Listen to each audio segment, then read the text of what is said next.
Try that again. Broadcasting to you live from the Orion spiral arm of the Milky Way galaxy, the solar system, planet Earth, North America, the United States of America, somewhere that the Supreme Court just ruled 7-2 on about 500,000 deportations. 7-2. I wonder who ruled in which direction. Oh, come on. You know, it was Sotomayor and Ketanji Brown Jackson ruling against. Maybe. I haven't looked yet, but that's my guess. Probably a pretty good guess. My name's Brian Engelman. Today is Friday, May 30th, 2025, and this is the TNAM Daily Show here on the New American Media. It's a division of the Agree to Disagree show. Whoops, where'd it go? There it is. The Agree to Disagree show. And that's the podcast that you subscribe to on Spotify and iTunes. Today, we're going to talk about Glenn Greenwald did what? And the Supreme Court ruling and 100 other things. So let's not dilly-dally. Let's get into the program.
Your guide to the truth, thenewamericanmedia.com.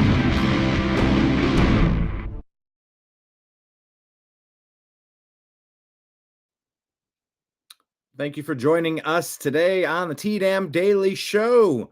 I think we know now, almost, who's going to play in the NHL and NBA playoffs, the finals. We do know in the NHL, almost in the NBA.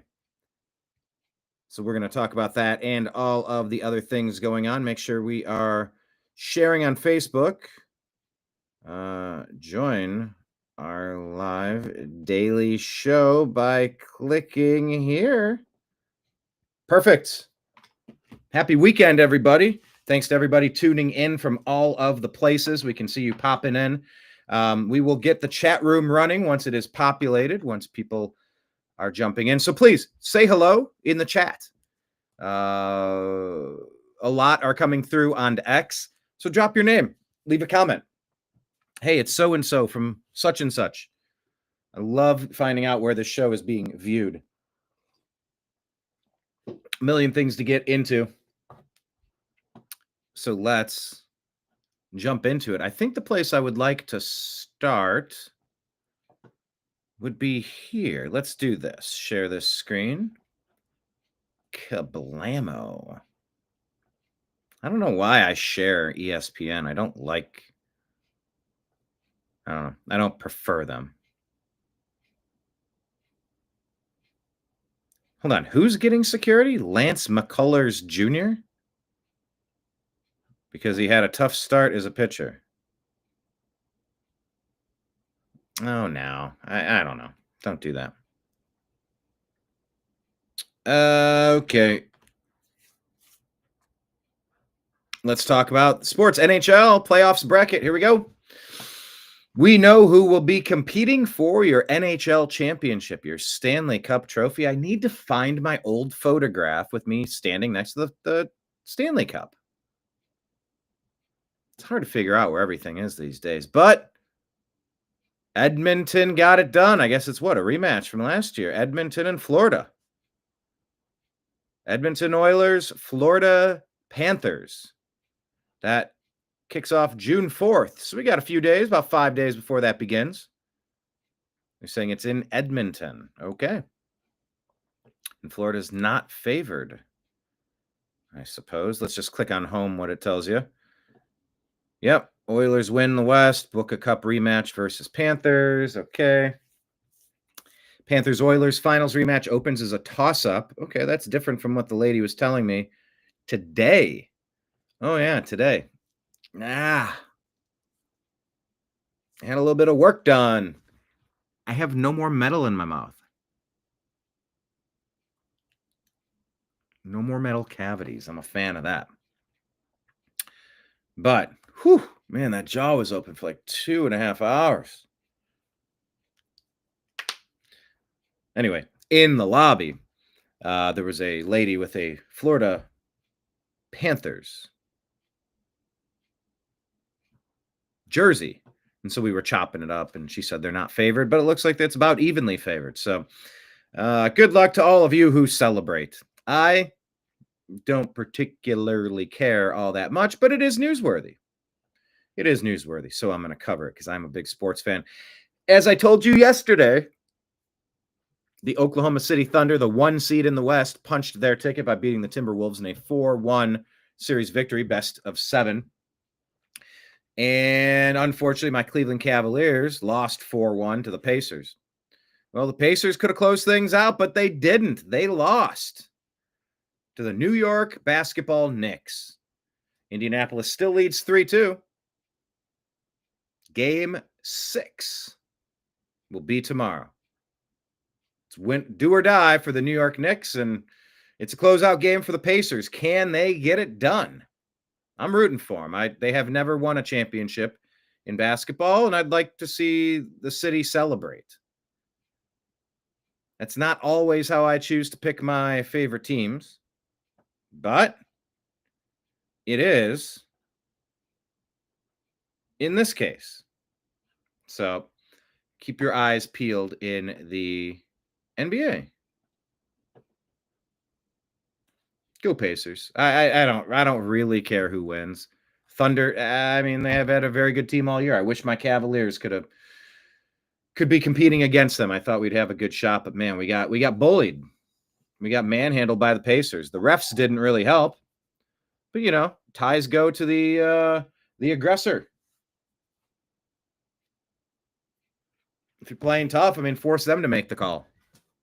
If you're playing weak, you know, you got to retool. Now, unfortunately, we got to figure out, are we going to change players for next season?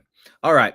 I'm not here to talk about sports today. I'm just covering the daily news, and that's your quick update on what's happening in the world of sports.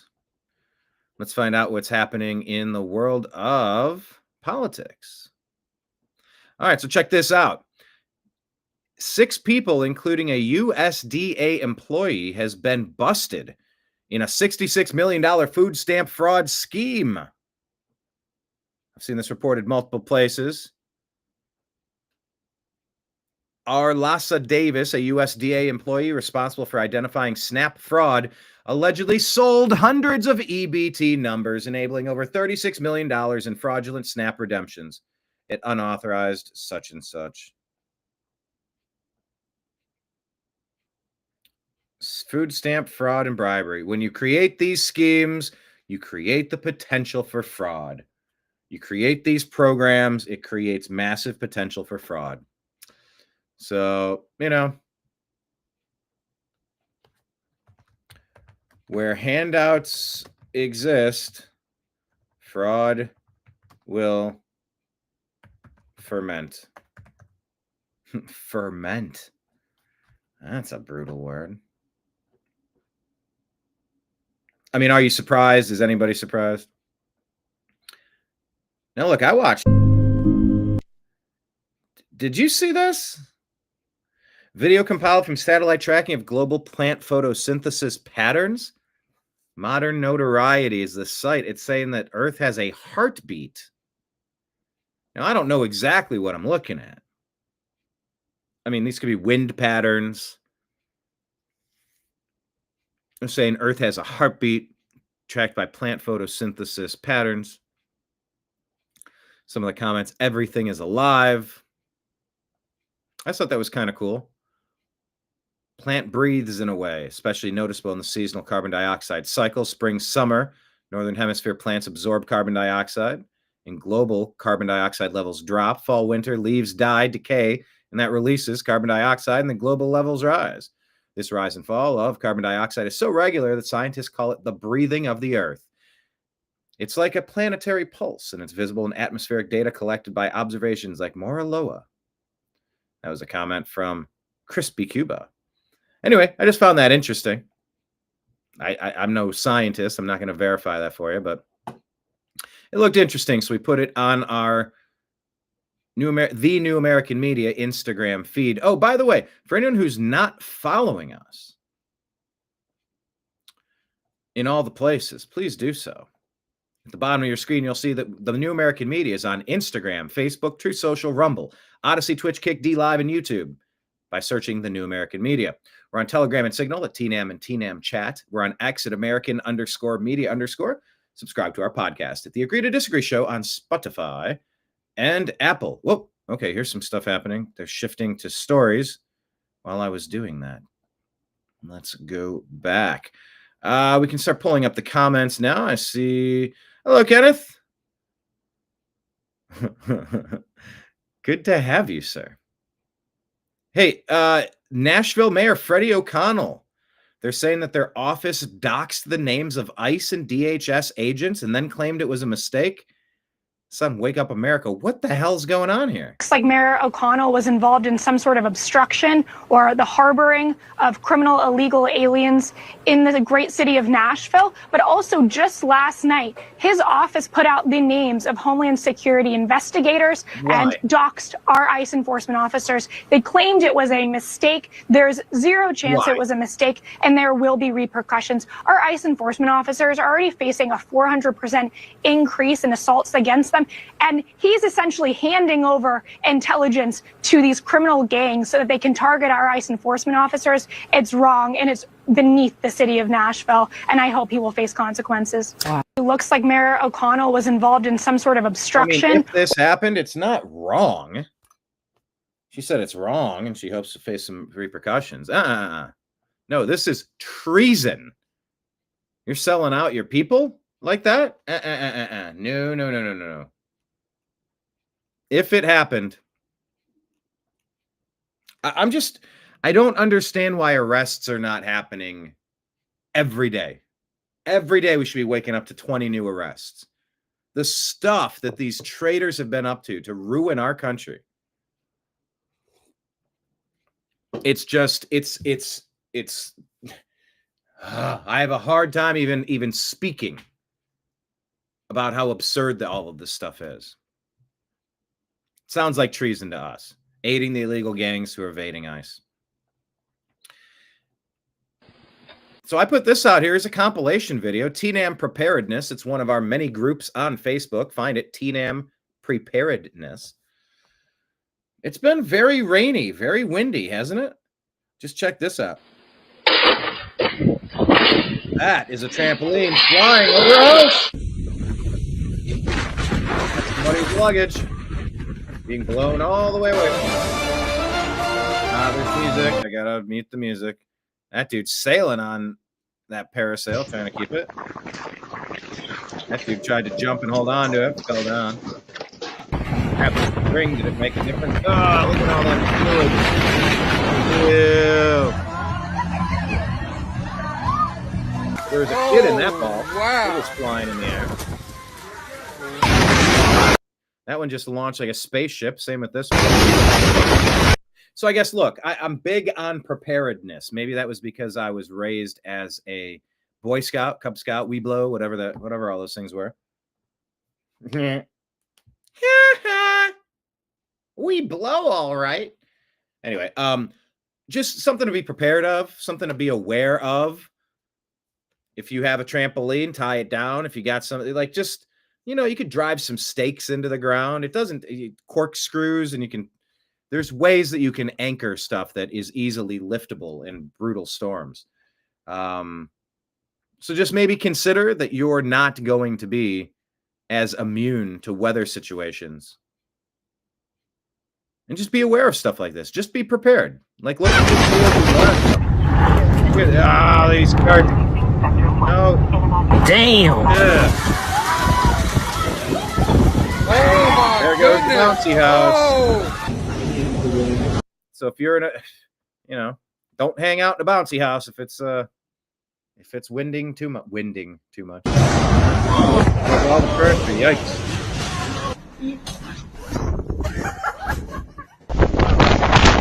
And there goes a kid. And there goes an adult. And there goes that person. So anyway, be prepared. That's all we're saying. Be prepared. Look at my news stories today. They're all kind of very interesting. You can't read this. Let me scroll. Oh, good. This works. Perfect. Trumbumpoline. Oh, no, you don't. That trampoline is mine.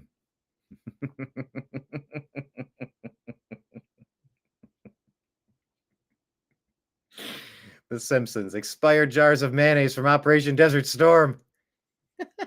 Expired jars of mayonnaise from Desert Storm. Oh,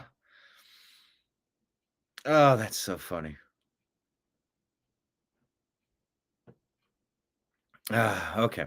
Representative Anna Paulina Luna says Adam Schiff was already in the running for the least honest member of Congress, which is quite an accomplishment. Now, it seems his pardon wasn't even real because it was fraudulently signed with an auto pen while Biden was incapacitated. That's the phrase. Incapacitated. The Biden cover-up is collapsing fast. It's time to void all of these fraudulent pardons and investigate everyone involved. I want Fauci for what he did to my brother and to my mother. I want Fauci. Let's indict the man. Let the Supreme Court sort out the air quote pardon from an incapacitated man in a machine. Someone's pressing a button to get everybody pardons. No. Arrest and indict him now for crimes against humanity. Sort out the details later. Thank you, Representative Alan Paulina Luna. All right, Samuel Fisher here is reporting the FBI just arrested an anti-Trump Defense Intelligence Agency employee who tried to give classified information to foreign governments. Nathan Latch, 28 years old, told these foreigners he doesn't agree or align with the values of this administration. So he was willing to divulge secrets. Let me look this up. Laats. What a weird name. Laatsch.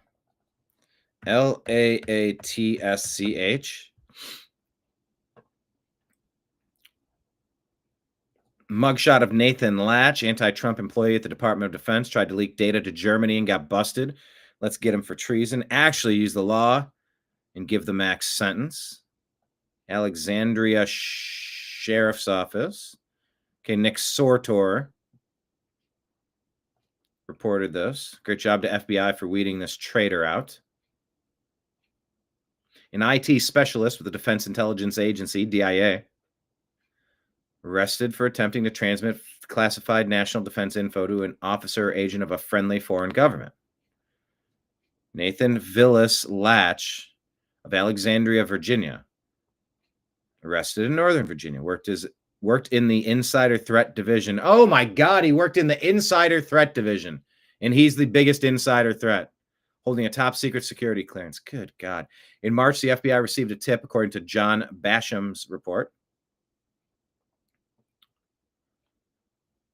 FBI received a tip in March that Nathan Latch offered to provide classified info to a friendly foreign government. In an email, Latch wrote he didn't agree with or align with the values of this Trump administration, was willing to share classified info that he had access to at the DIA, included completed intelligence products, some unprocessed intelligence, and other assorted classified documentation.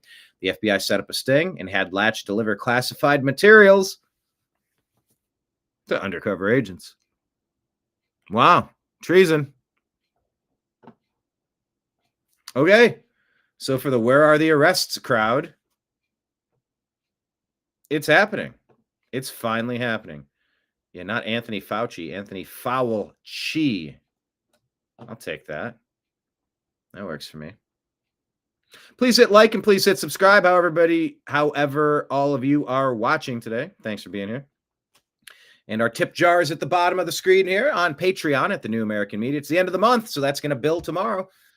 Thank you to all of our monthly subscribers. We appreciate each and every one of you helping offset the significant costs to run this little operation. Thank you so much. We're also on Venmo and Cash App at Brian Engelman and PayPal at Fuzz Installment. That's at the bottom of your screen. All right, let's go away from Instagram and from X and go back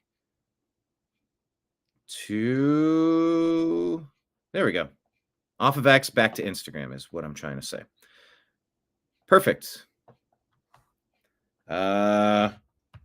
Treason button. That's my comment. Treason. It's time. Capital punishment. Maybe they should be pay-per-view.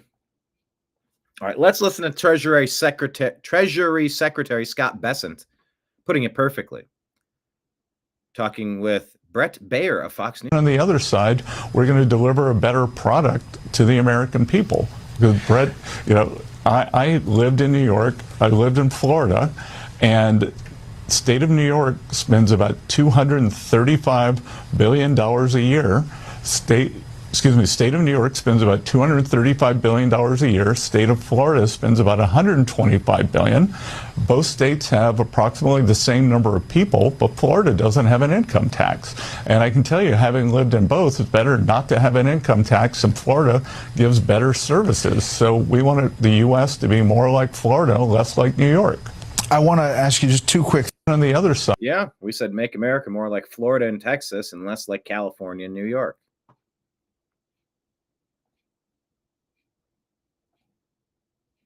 I mean, come on. The whole nation's red. You got a couple of corrupted blue cities who figured out how to game the system and pump enough ballots in so they can get actual votes, so they can get... Really, these cities have not had Republican leadership 60 years, 70 years, 80 years, 90 years. That doesn't pass the smell check. It just doesn't. It just doesn't. So, I mean, are you buying that these big blue cities are carrying these states? There's so many people in California that can't stand this blue misleadership. Yeah, Kenneth, you live in Florida. You love it. You say it's great. It's a little buggy and muggy, though, right? Hurricane season, that's a thing. Tree sun is the sap. All right. Yeah, let's make America more like Florida, less like California.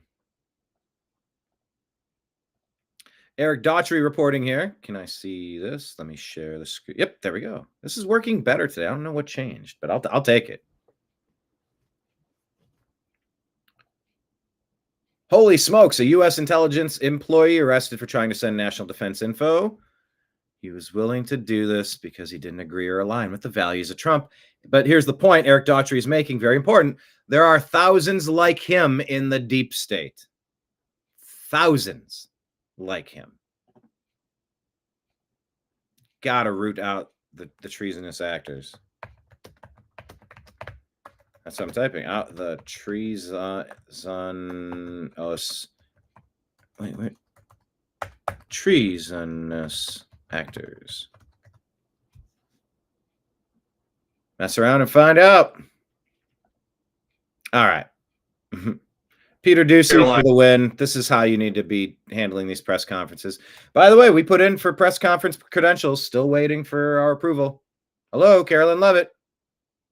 Tap, tap, tap, tap. Where are you at? So many of the president's plans right now are being blocked by courts. If the courts are going to be the ones who are shaping policy, Does the president wish he would have just become a judge instead?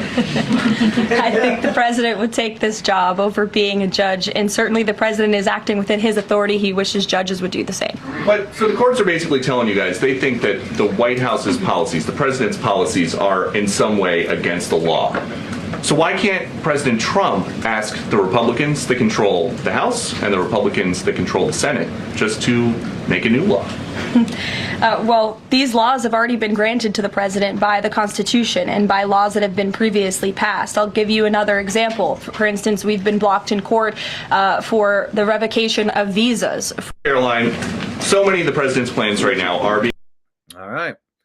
So this battle is waging. The judges. President Trump issued a statement here. Actually, where are my comments here?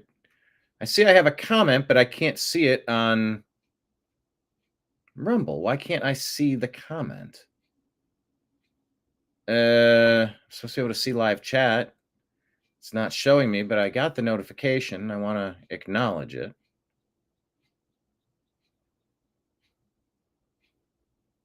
Not showing me the comment. What is going on? R.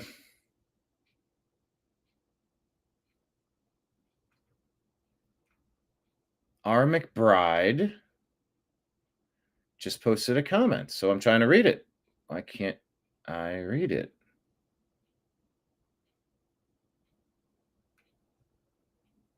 This is really weird. Still not showing me the comments. Hey, RM McBride. Robin, right? I know Robin. But I can't see your comment. I can see that you left a comment, but I cannot see the comment. Really bizarre. Let me, can I mute this? Okay, now I can't see it on my app. All right. 5, 4, 3, 2, 1. All right, we got another Florida comment. There we go. I knew. Another Floridian here. DeSantis talks a lot, but his execution is missing. Yeah, I had an interesting conversation today at the dentist. We were talking about Ron DeSantis, and she did not trust him. She's Cuban. She's got her green card and everything, but she does not trust Ron DeSantis. She thinks he's a traitor. And I said, you know, the way he went against Trump in the primaries, the Republican primaries, he lost me. I've called him Little Ronnie D ever since. He lost my faith. Yeah, Ronnie D talks a lot, doesn't he? But I like him as the governor of Florida. I think he does some good stuff as governor of Florida. Just, you know, the other stuff, those political aspirations to take Trump out and kneecap him. It's like, bro, if the deep state's going to take out Trump with his unlimited resources, they're going to destroy you. You better circle your wagons and help him and hope that he'll help you if you're trying to go be president next time. That's how you do it.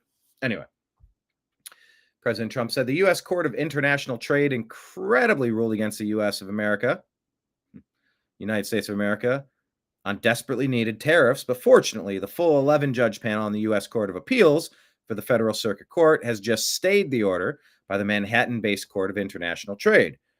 Where do these initial 3 judges come from? How is it possible for them to have potentially done such damage to the United States of America? Is it purely a hatred of Trump? What other reason could it be? I was new to Washington. It was suggested that I use the Federalist Society as a recommending source on judges. I did so openly and freely, but then realized that they were under the thumb of a real sleazebag named Leonard Leo, a bad person who in his own way probably hates America and obviously has his own separate ambitions. He openly brags how he controls judges and even justices on the U.S. Supreme Court. I hope that's not so. And don't believe it is. In any event, Leo left the Federalist Society to do his own thing. I'm so disappointed in the Federalist Society because of the bad advice they gave me on numerous judicial nominations. This is something that cannot be forgotten. With all that being said, I'm very proud of many of our picks, but very disappointed in others. They always must do what's right for the country. In this case, it's only because of my successful use of tariffs that many trillions of dollars have already begun pouring into the United States from other countries. Money that, without these tariffs, we would not be able to get. It is the difference between having a rich, prosperous, and successful United States of America and quite the opposite. The ruling by the U.S. Court of International Trade is so wrong and so political. Hopefully, the Supreme Court will reverse this horrible country-threatening decision quickly and decisively. Backroom hustlers must not be allowed to destroy our nation. The horrific decision stated that I would have to get the approval of Congress for these tariffs. In other words, hundreds of politicians would sit around D.C. for weeks and even months trying to come to a conclusion as to what to charge other countries that are treating us unfairly. If allowed to stand, this would completely destroy presidential power.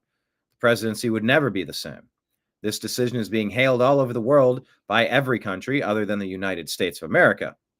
Radical left judges, together with some very bad people, are destroying America. Under this decision, trillions of dollars would be lost by our country, money that will make America great again. It would be the harshest financial ruling ever levied on us as a sovereign nation. The President of the United States must be allowed to protect America against those that are doing it economic and financial harm. Thank you for your attention to this matter.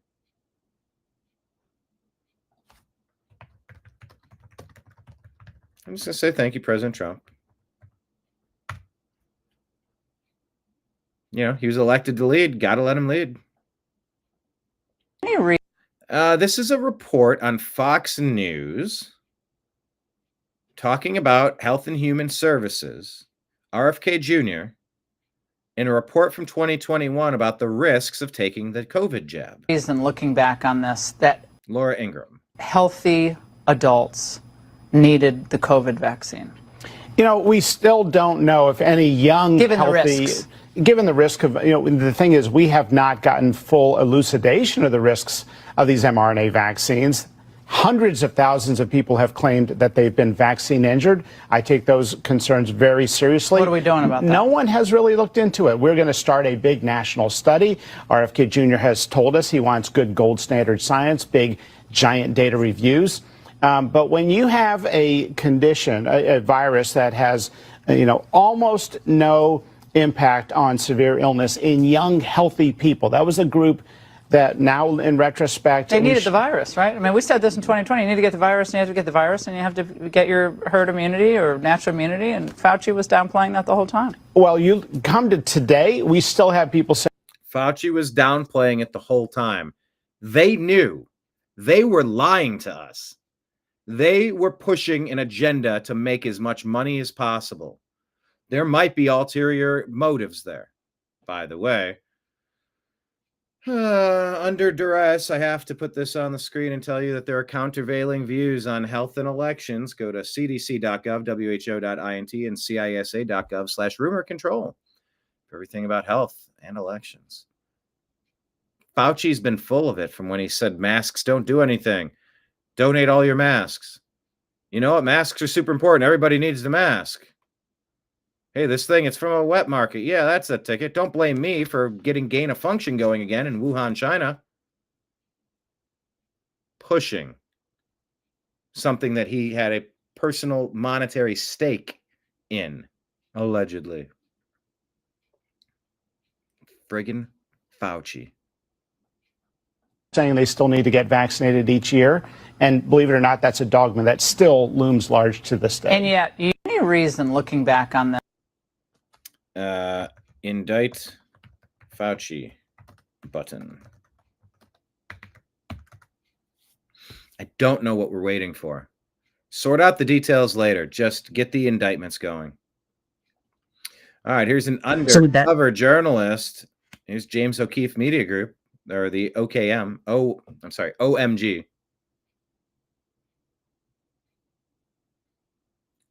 This guy right here. Subverting the law. Stealing money from Americans. Giving it to illegal alien invaders. Doesn't this sound like treason? Take a listen. Technically be subverting a law at all at that point? I do that a lot. I will twist and turn our provisions to fit the way that I want them to.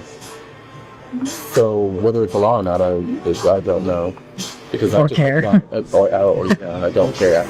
Deshaun Eli Mack is a family services specialist. Family services, not American families. They want to steal your money and give it to people that don't belong here. At the Nevada Department of Health and Human Services.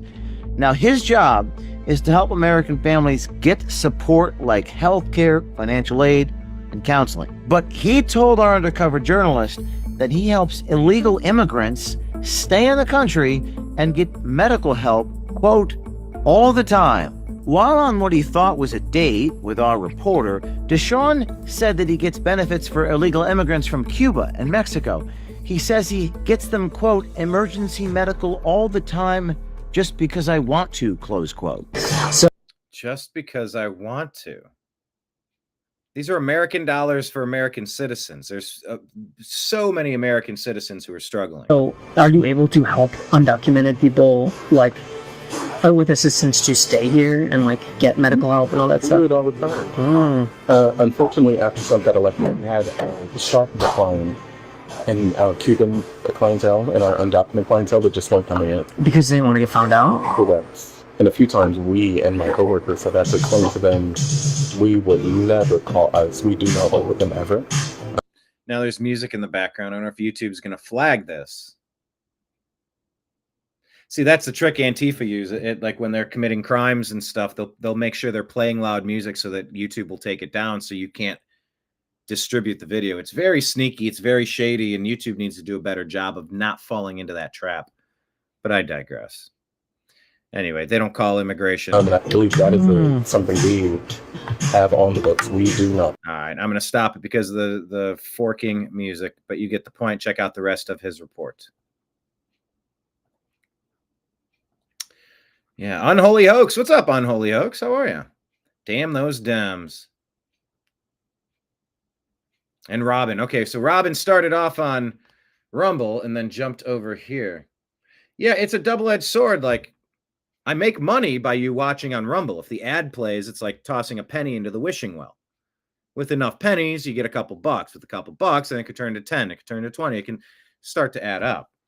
But on YouTube, I can read your comment. I don't know why I can't see your comments here in the live chat on Rumble. It says be the first to chat, but I know you've left messages. And I rebooted. Actually, I'll reboot Rumble one more time. See if that makes any difference. I don't know if it will. But it's worth a shot. I'm trying to learn about the limitations of my technology. So here, let's cue this up, get it flowing one more time. All right, back to the story. So here's the Democrats. Working out is right wing. Liking hot girls is right wing. Eating red meat is right wing. Dems today. We need $20 million to understand why young men hate us. Check this out. Not that, sorry. The far right's obsession with fitness is going digital. From MSNBC. Next one. The Nation. How red meat became the red pill for the alt-right. Never say the word alt-right. You are mentally incapacitated if you're using that stupid phrase. Newsweek. How hot girls became the right's new obsession. Codename Sam, speaking with American men, a strategic plan.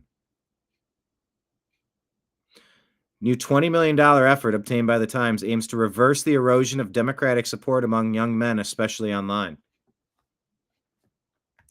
Or, hear us out, Democrats could dump their crazy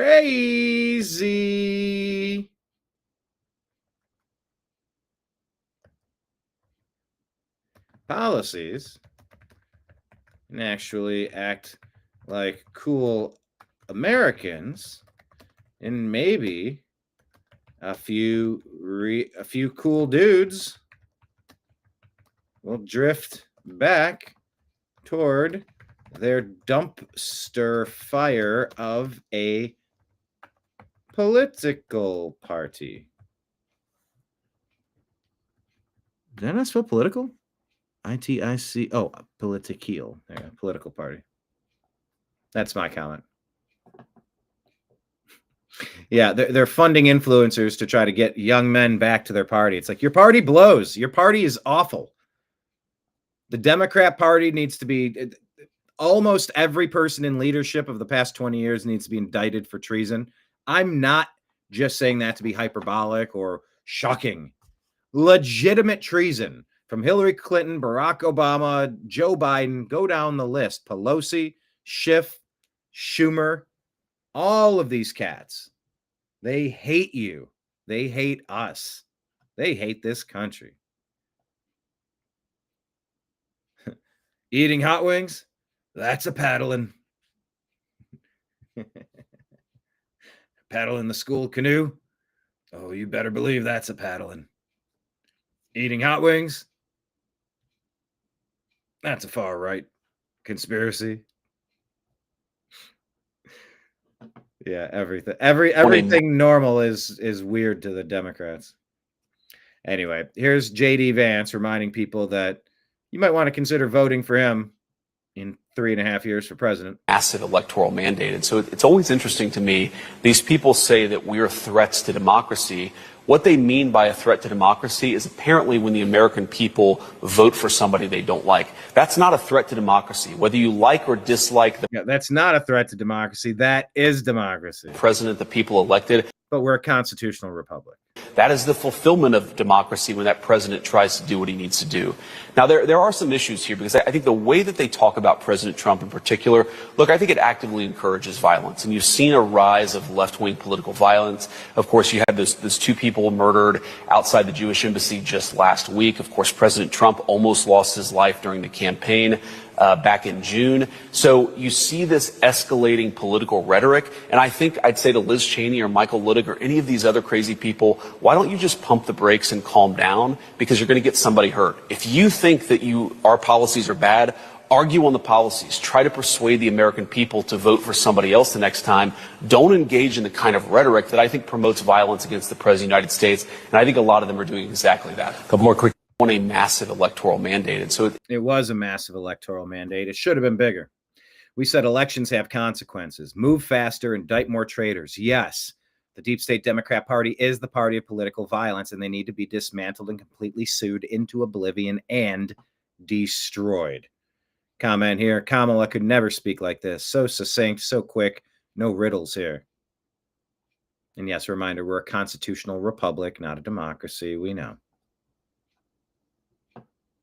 Democracy is 51% mob rule over the 49%. Yeah, JD does a good job explaining a lot of these things. Hey, here's some good news. Bill Melugin, I believe is how they pronounce it, says breaking. ICE, Immigrations Customs Enforcement, have confirmed to Fox News that they have arrested the teenage Colombian illegal alien who was given no jail time and probation after he hit and killed Caitlin Weaver in Aurora, Colorado, while driving 90 miles an hour and unlicensed. ICE also arrested the teen's entire family, who are also illegal. It's about damned time, Button. How many families have been destroyed by these illegal aliens? We just saw it over the weekend, running over a girl on a canoe or a kayak or something, a girl going into the military. Just blasted into her, killed her on a jet ski. More illegals. It just over and over, day after day. Kenneth is going to vote for JD in 2028 in advance. Get it? Vote Vance in advance. President Trump's been a little cagey on not really endorsing JD for president yet, kind of just letting the process play out. Maybe little Marco? Donald Trump Jr., a third Trump term? I don't know. We shall see. But that's a good update. It's on a horrible story. I hate that it happened. Oh, what did Jesse Kelly do? That post disappeared. That was weird. Oh, I couldn't even, I don't remember what it was. Did you see that? Actually, maybe I can pause the playback here and read what Jesse Kelly said. Because I'm on a bit of a delay. Trump's been a little cagey on not really endorsing. Check this out. Oh, okay, hold on. These stories are moving fast. The process play out. Maybe little Marco, Donald Trump Jr., little Marco, a third Trump term. I don't know. We shall see. All right, let's see. That's a good update. It's on a horrible story. I hate that it happened. All right, what is it? Oh, I can't zoom in. Can I zoom? Oh, I can go sideways. Oh, what did Jesse Kelly do? Can I go back? That post disappeared. That was weird. Why can't I scroll backward? I don't remember what it was. Did you see that? Back 10 seconds. Actually, maybe I can pause. It won't let me go back 10 seconds. Read what Jesse Kelly said. This is all sorts of weird. Because I'm on a bit of a delay. Trump's been a little cagey. Okay. Not really endorsing. Check this out. Oh, okay, hold on. These stories are moving fast. Process play out. Maybe little Marco. All right. Well, that's not working at all. I had a good idea. The technology failed me, so be it. We'll just reboot it. Sorry, Jesse Kelly. I don't know. Hello. Okay, what happened here? Now I went to the New American Media on Facebook.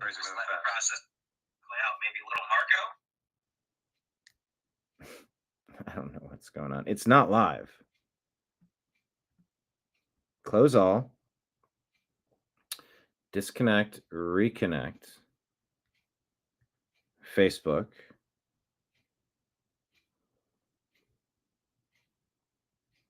Play it.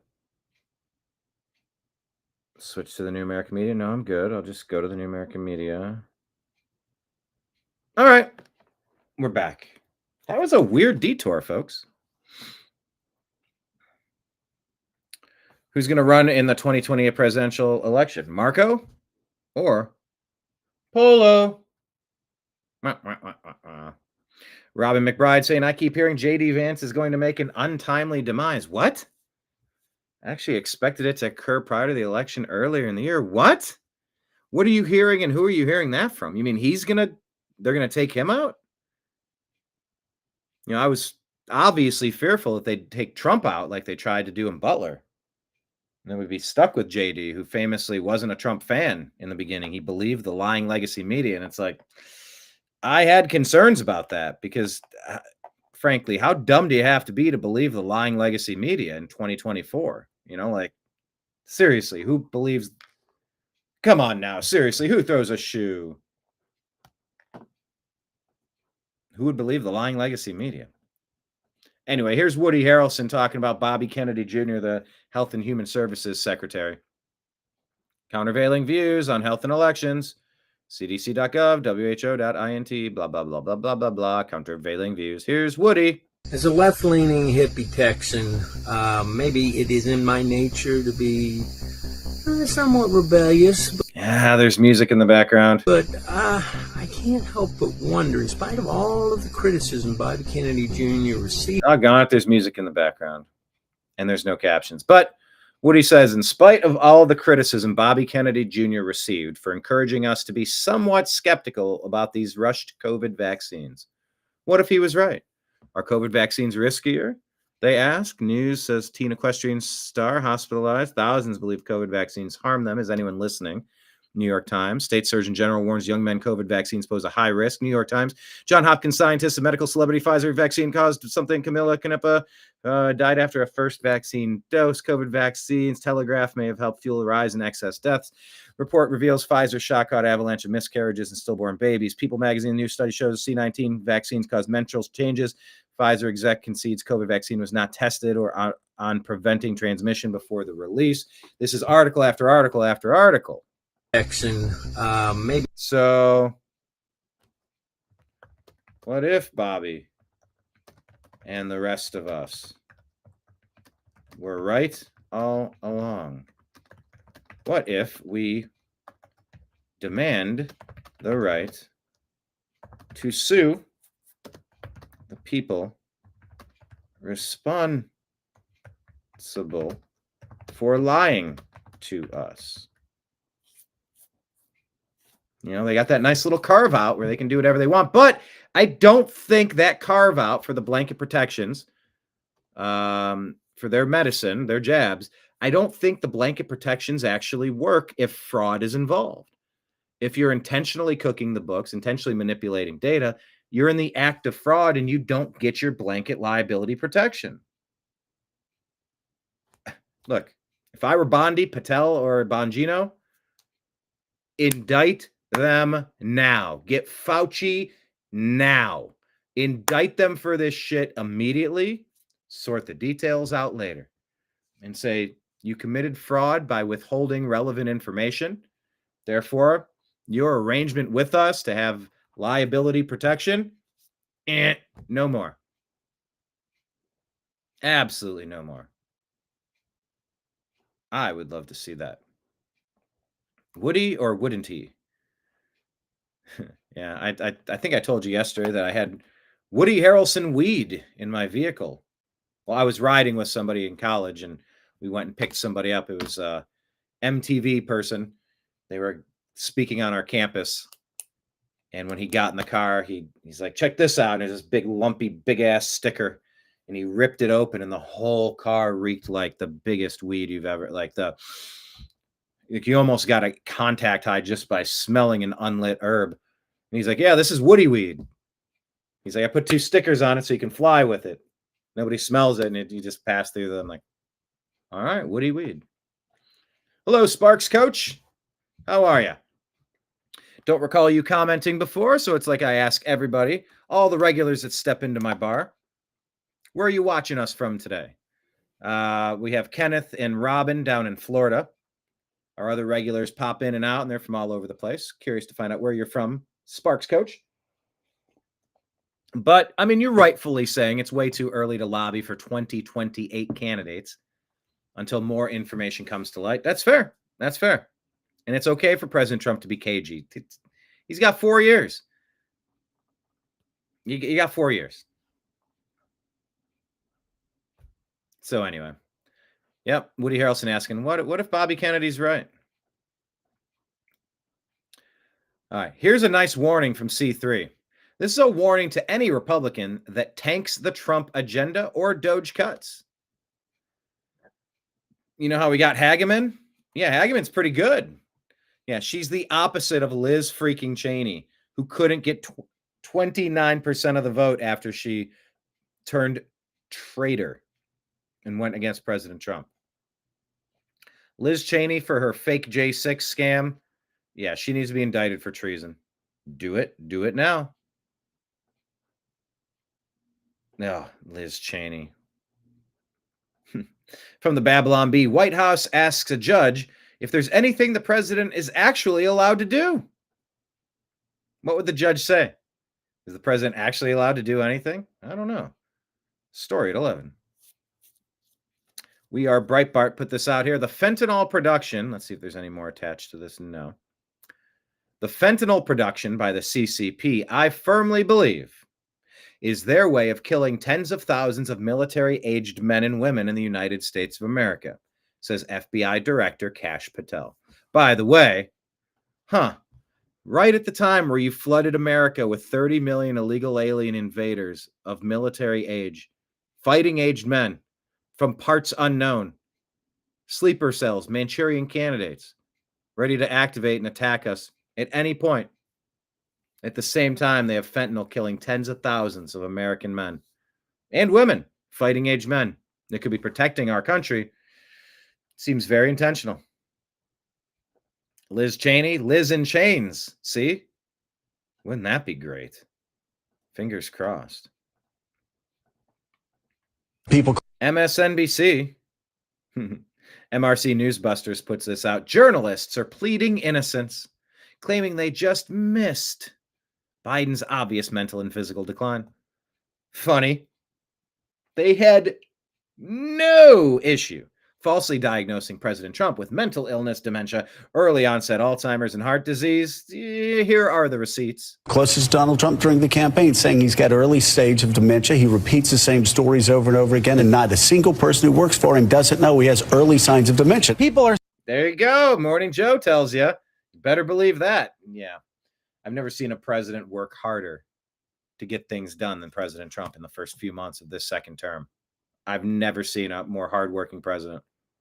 Go, go, go, go, go, go, go. He goes. They're saying we have to talk about his health now. Is that Brian Stelter? Before it's too late. There are now more than 26,000 signatures on an online petition entitled "Mental Health Professionals Declare Trump is Mentally Ill and Must Be Removed." Well, if 20,000 mental midgets who watch your program say it, then it's got to be true. Look at those pictures they picked for Trump. Let's find the 4 most unhinged mid yell.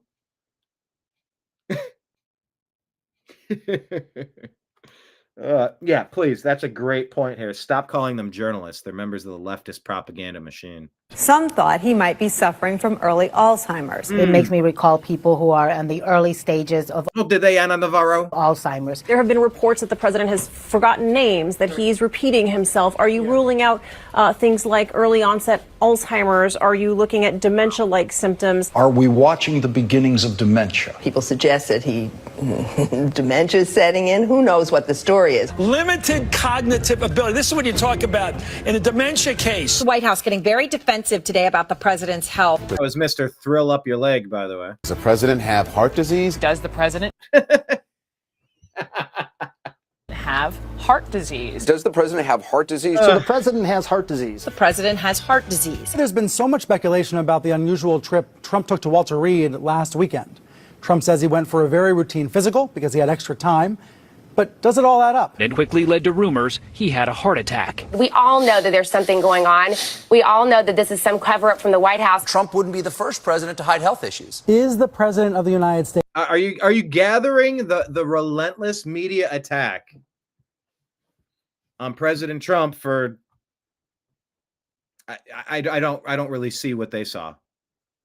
But we knew from 2019 on, Joe Biden was out to lunch. Physically, mentally. And they just ignored it because their guy was in. It's suffering from some sort of illness. Never forget. Never forget. Never forgive. Bail on the old American media and join the new American media. There we go. Not buying it. That Jake Tapper and his goofy book. No way. I don't accept his fake apologies. He's so full of it. DC Drano says it's crazy, isn't it, that Rudy Giuliani was ordered to pay $140 million for saying that a rigged election was rigged? Well, we could say it was fortified. That's what Time Magazine said. We fortified the election. We fortified it. And once again, David Bann. Dear Lord, Heavenly Father, please return his awesome cat. Hold on. Spiral. Back to the old homestead as soon as possible, healthy and happy. If it be in your will, in your name we pray. Amen. David's missing his gato for 2 días now. 2 days. Sure hope your cat comes back healthy. Anyway, DC Drano says crazy that Rudy was ordered to pay $140 million for saying that a rigged election was rigged or fortified, as Time Magazine said. But not a single Democrat or journalist had to pay anything for saying Trump colluded with Russia for 3+ years. Why? Why? If it's good for the goose, why isn't it good for the gander? Yeah, this is crazy. Not the bee, Elon Musk. All right. Where do I start first? Seth Dillon says, our Not the Bee site, it exists because of headlines like this. Not the Bee says, Harvard professor fired for being dishonest in study about dishonesty. Elon says the difference between a B article and a Not the Bee article is about 6 months. That seems pretty fair. So here, Democrats are starting to get a little self-aware, but it ain't about merchandising or getting a podcast together. It's about bailing on your awful policies, which they're not going to do because they're a captured party. They're a treasonous party. The Democrat deep state needs to be splintered into 1,000 pieces, shattered, and cast into all corners of any place you can find a corner. Democrats are going full MAGA, blue MAGA. No, seriously, Democrats are asking themselves, quote, could blue MAGA revitalize the party? Democrats are admitting Trump was right about everything. Nobody comes out looking better than Donald Trump and the MAGA right. Because the things that they were saying, the things that they were accusing the left of, the things that they were accusing legacy media of, whether it's true or not, they look right. They look like they were on point. It is right. Democrats have never admitted we were right about anything. And now they're admitting we were right about everything. I don't even know how to take that.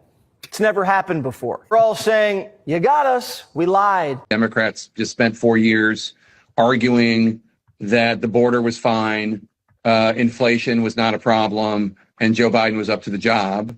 And I think that 4 years of that message was really harmful. I think there are a lot of reasons why there are crises in confidence in the news media, in Democratic Party, in institutions.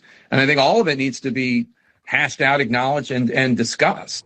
Problematic when people run for prosecutor and promise to go after a specific politician. And both Letitia James, the Attorney General of New York, and Alvin Bragg, the District Attorney of New York, both of them did that. And that, to me, is problematic because you're not saying this is the offense and we need to bring justice to this perpetrator. Yeah, what did they say in, I think it was in Soviet Russia? Give me the person and I'll find you a crime. Show me the person and I'll find you a crime. Oh yeah, I'll throw darts all day. I'll indict you all day. So why aren't the Republicans doing some of it when it's super obvious what the Democrat deep state traitors have been up to? Throw some darts already and indict these people. You're saying I'm going to go after him. These media, air quote media people, they were enablers. They were as complicit as the people casting the votes because they've been rotting the brains of Americans with their lies and propaganda. And I think that there was a degree to which that was tolerated by the media writ large. Democrats are going full MAGA, blue. A degree that was tolerated by the media at large. You are the media. You're talking about yourself, pal, buddy. Yeah, good luck rebranding. Your brand is Garbaggio. It ain't going to work. Here's Peter Ducey with Carolyn Levitt. They were just on The View last week. She was saying Jill Biden and Joe Biden, they were just on The View, and she was saying everything is fine. She's still lying to the American people. She still thinks the American public are so stupid that they're going to believe her lies. And frankly, it's insulting, and she needs to answer for it. They were just on The View last week. She was saying everything is fine. She's still lying to the... Yep, still lying. They can't give up the ghost on that. They can't let it go. They're fully pot committed. All right. Real Donald Trump put this out. Newly revealed FBI document from 2019 shows that Nellie Orr lied to Congress about the Steele dossier. Can we please get our indictments? David, you said it. David, you said it. What is it? It's Friday again, and not much has changed. So can we please start the indictments? Here with more, Fox News legal analyst Greg Jarrett. Am I right? Is it page 53? Because I went through your book tonight. Yeah. Yeah, it is. You know, Sean, thanks for saying that. How long ago did you write that? How many years ago? How many years ago? 6 years ago. 6 years ago, yeah. And, you know, you saw Jake Tapper there. What is so tragic, really, in journalism is that those who got it wrong, the New York Times, the Washington Post, they won Pulitzer Prizes. Those of us who got it right were treated with scorn. Where are the apologies for the people that got right, but they were censored into oblivion, demonetized, treated with scorn? And why haven't the Pulitzers been revoked for the fake stories? But look, these declassified FBI documents showing that Nellie Ohr gave false testimony, it actually, you're right, page 53, matches word for word what I wrote 6 years ago in the book Witch Hunt. I detailed all of her false statements. She, for example, denied sharing her dossier research with anybody at the DOJ. But Here with more, Fox News legal analyst Greg Jarrett. Guess what? 339 pages of emails show she sent it to at least 3 prosecutors there. Those same emails prove that she knew of the DOJ's parallel investigation of Trump, even though she testified otherwise. So the fact that these new FBI documents were hidden for so long until now, and that Ohr was never prosecuted for lying to Congress, I think that underscores, Sean, how corrupt the Russia hoax was. She helped research phony dossiers on Trump.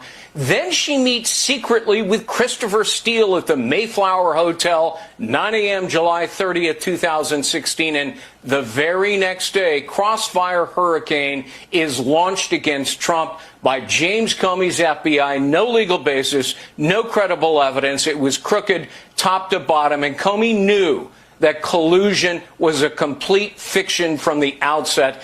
But he hated Trump. Guess what? 339 pages of emails show so much. He was willing to abuse the law to take the president down. And you know, what is also tragic is that the people we entrust to enforce the law, they became the law breakers. None of them were ever charged or held accountable, Sean. And Comey was warned in August of 2016 not to use that dossier that is not verified and it's political in nature. And he used it not for 9 months. He himself signed 3 of the 4 FISA warrants. But knowing what he knows now, years later, before Lindsey Graham said, oh, I wouldn't have done it. Oh, never mind, Mr. Higher Honor. Moving on. Turning to the ongoing trial of Sean Diddy Combs in New York City, a former personal assistant to Combs gave very graphic testimony today in court, claiming that he raped her, threw things at her, supplied her with drugs. In the latest in a series of bizarre, very dark revelations in this trial. So much. He was willing to abuse the law to take. Including testimony from artists. Yeah, I tore into the people bashing Kid Cudi. You know what? Take down Diddy. Oh, he's a snitch. I'm not getting into that rant again, but no, it's time to take out the dirtbags. And the only thing that lets these dirtbags continue is when the good people sit silent and let it happen. Kid Cudi, that Diddy firebombed his Porsche and unwrapped his family's Christmas presents. And while the testimony is disturbing, there are growing questions over whether any of the evidence presented. He ate a bowl of their cereal. I'm like, what? So far proves the racketeering and sex trafficking charges that this he left the lights on in the upstairs hallway. Trial is actually about. Greg, it is getting very salacious on a daily basis. Are they making the case for the charges that they... That rhymes. Daily basis, salacious. ...brought here? That's the question. Yeah, I do think prosecutors are making a fairly compelling case of sex trafficking by force and coercion with Combs' ex-girlfriend as the victim turned star witness. But importantly, it's corroborated by many others who've testified today. As you point out, his assistant began weeping on the witness stand, testifying about... Yeah, when are we going to have a conclusion of this Diddy trial? ...how Combs raped her and repeatedly sexually assaulted her. I can't even get into details. It's including testimony from artist Kid Cudi. It's too ugly and salacious. But I read a report yesterday that I couldn't even believe the details. They kept getting grosser and grosser. We'll get to the Glenn Greenwald story, too. But, you know, testimony has also included arson, kidnapping, bribery, obstruction, blackmail, all of that. is in support of racketeering conspiracy. So on the flip side, you always have to look at that. The defense admits their client may be sick and twisted, but they claim that Cassie Ventura was a willing participant in his so-called freak-offs. I got to tell you, that's hard to believe when you see, and the jury has seen, despicable video played in court of Combs beating and kicking and dragging her. And that kind of brutality demolishes the idea of consent. So the question becomes, is the monster a criminal under law? That's up to the jury. So, I haven't been following this. Have you all been following the Diddy case? Did Sean Diddy own a comb? Yeah, P. Diddy. What a nice guy. A real nice guy. I did work him into my comedy set last week and this week. I did drop a Diddy line. That's pretty good. Pretty good, I think.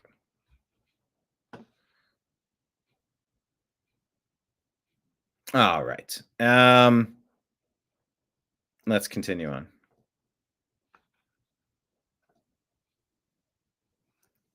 Is this the same quote from J.D. Vance? Let's hear. Well, when you talk about Michael Luttig or Liz Cheney No, we're talking about Liz Cheney. Here we go. calling Donald Trump a threat to democracy, he won a massive electoral mandate. And so it's always interesting to me, these people say that we're threats to democracy. What they mean by a threat to democracy is apparently when the American people vote for somebody they don't like. That's not a threat to democracy. Whether you like or dislike the president the people elected, that is the fulfillment of democracy when that president tries to do what he needs to do. Okay. We did see this quote already, but it started at a different point. So let's talk about the FBI off-limits room. What are they hiding from everybody?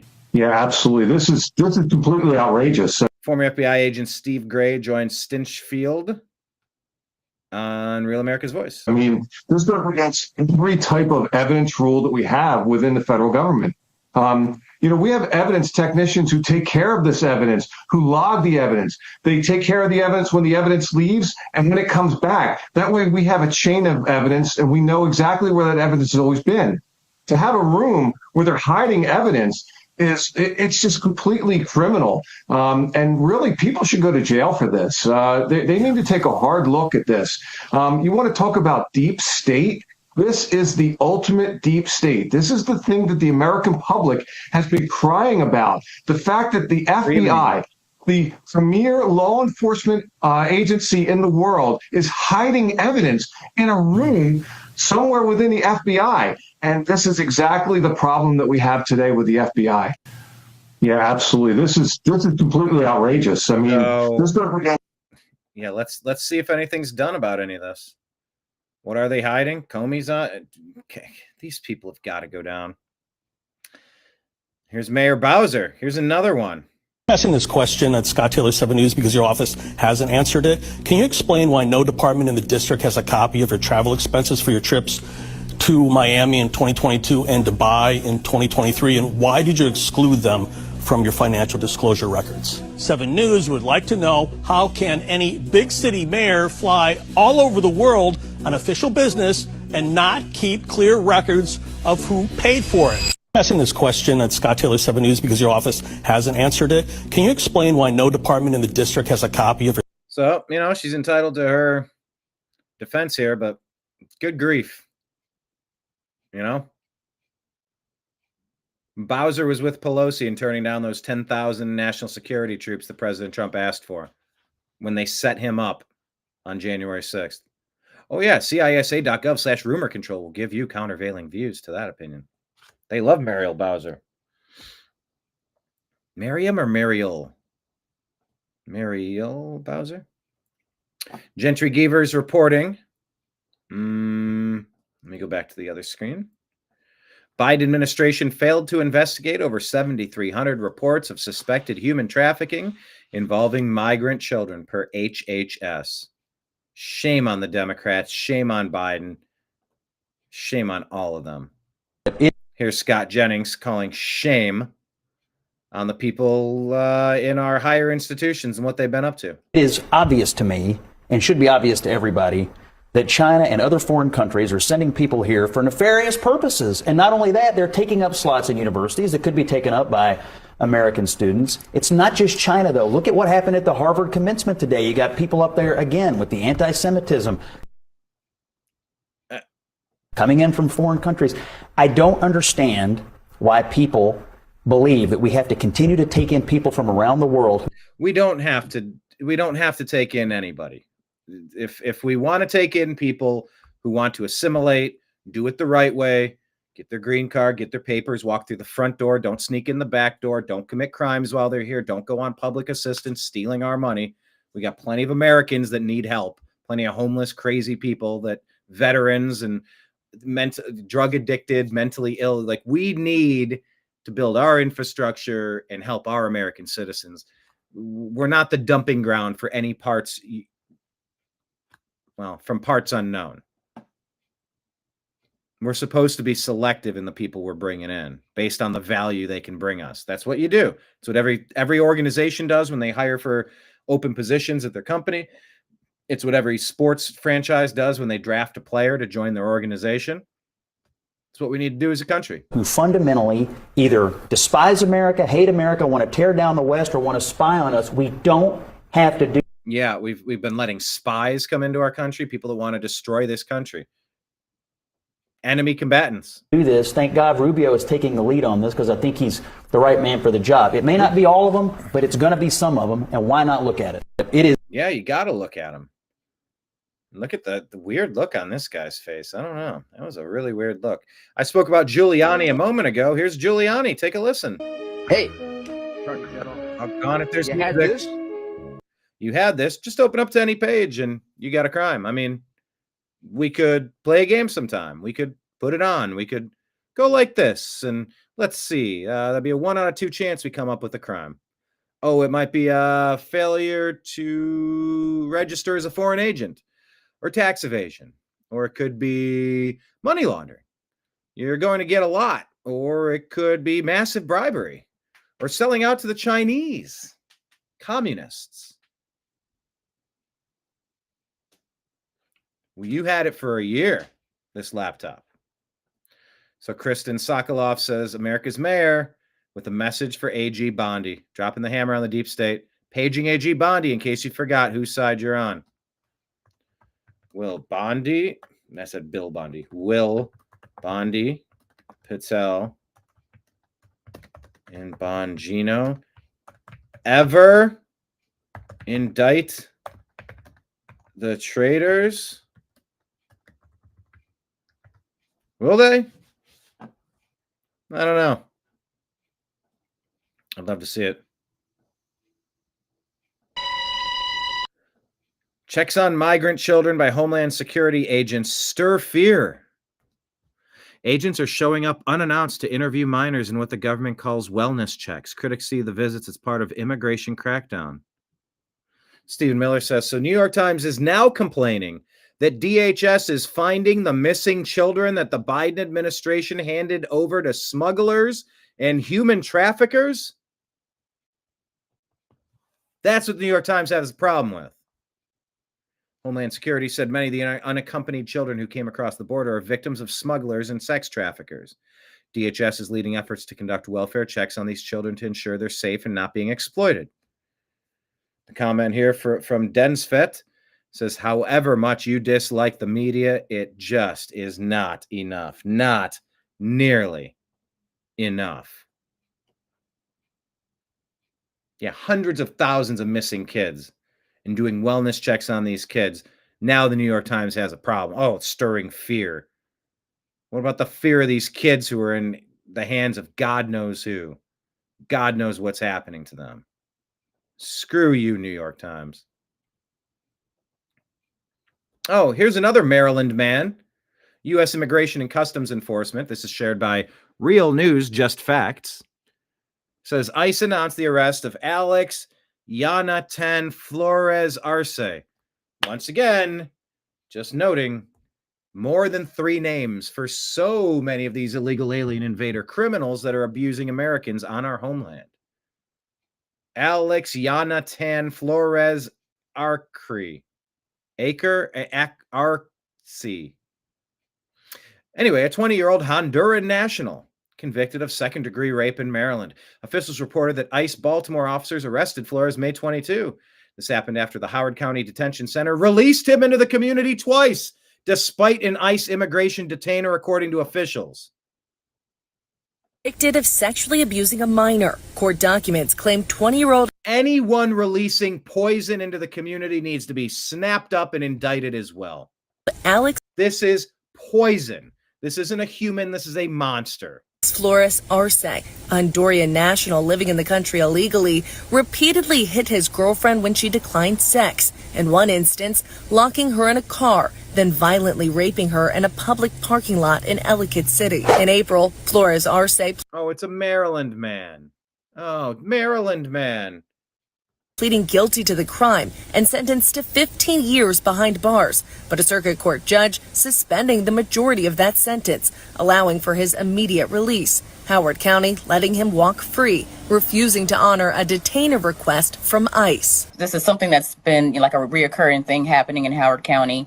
We put detainers on egregious criminals that are in their custody, and they continue just to release them. ICE's Baltimore field office director, Nikita Baker, calling it par for the course due to a sanctuary policy passed by Howard County's council in 2020, barring all local cooperation with federal immigration agents, no matter the crime committed. A convicted rapist was recently released back into the community. Would you urge the council to revise or review current immigration policies allowing that to happen? I'm really going to respectfully ask that we stay on topic for this great news. Ball declining. Wow. An interview. Instead, his office sending a statement, noting in 2022, voters codified the Liberty Act, meaning any amendments would require new legislation to be introduced. A month. Not if the laws are illegal. After his release, Flores Arce back in court, accused of violating his parole and picked up by ICE agents outside. They didn't let us know that they were releasing him that day, but we just happened to be there just to catch him when he got released. Convicted of sexually abusing.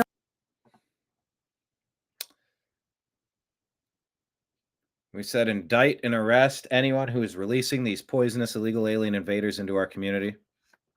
Why in the F are these treasonous judges letting monsters out of their cages? It makes no sense. The injunctions. Carolyn Levitt talking about it. Hello, Deb. Thanks for joining us fashionably late.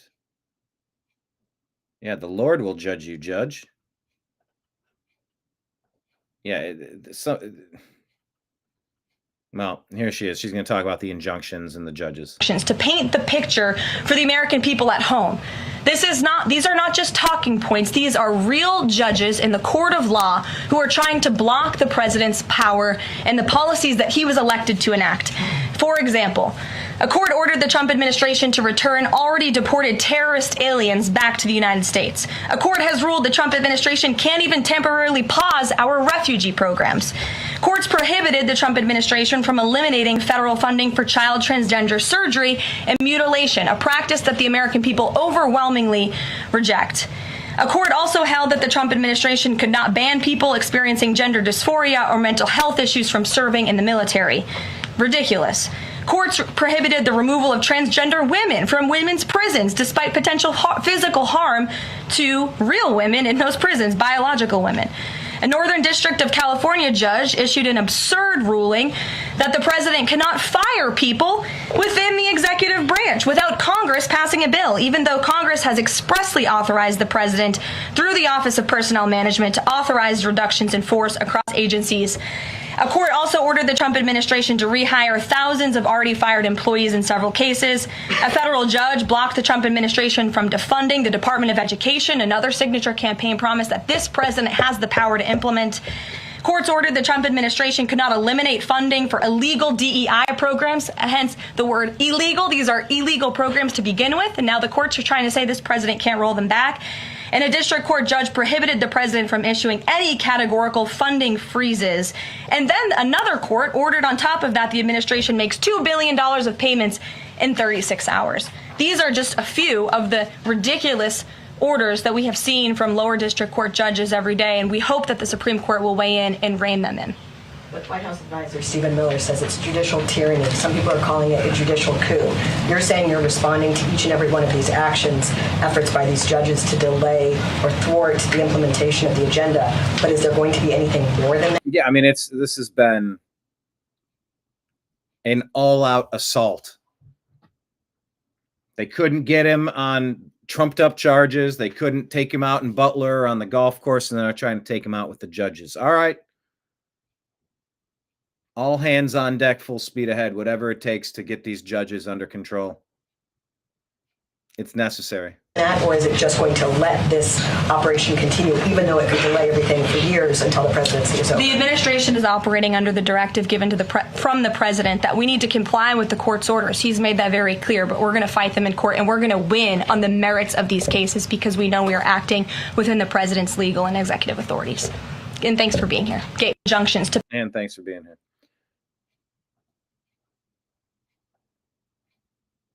Yeah, this is the next phase. They tried impeachments. They tried framing him for an insurrection at a mostly peaceful protest. They tried, like I said, Butler. They tried Letitia James. They tried not Eric Adams. What's the other guy's name? Alvin Bragg. None of it works, so now they're trying judicial lawfare. Hey, here's a reminder that the Democrats hate you and they hate your ability to defend yourself. Second Amendment reads... This is Jerry Nadler. What does the Second Amendment read, Jerry Nadler? Tell us. Quote, a well-regulated militia being necessary for the security of a free state, comma, the right to bear arms shall not be infringed. What did he say? What did he say? Apologies to Ranking Member Nadler if this isn't what he stated, but I think he might have left out some key words when he read the Second Amendment. And I'll read it here. A well-regulated militia being necessary to the security of a free state, the right of the people to keep and bear arms shall not be infringed. And I'm not sure if I heard him say the people, which applies to all of the people, as we well know. There you go. The Second Amendment reads... Defend our Second Amendment button. No, he did that intentionally. These guys are such crooks. You want to see the best video of the day? Are you TNAM preparedness, people? We're asking if this is a skit. Maybe it's not. Let's just watch this interaction. associated with that black car over there? Because we got a suspicious person call. Asking if she's affiliated with the black car over there. They're very desperate, very transparent, yes. Absolutely. When God is for you, no man will win against you. Hey, let's hope, right? So there's a call about a suspicious person in a black car. Here we go. You live around here? Oh, that black car right there? Yeah. Yeah, that's fine. I'm sorry. Okay. Do you live around here? No, I'm going door to door. I'm doing a photography thing. How long have you been parked over there? Like 30 minutes. I was just writing up my story. Do you have an American flag mask? Is that an American flag mask? Yeah. Yeah. Okay. So is that your car? Yes, sir. You haven't been parked there for 8 hours? No, not at all. Okay. Do you have some ID on you?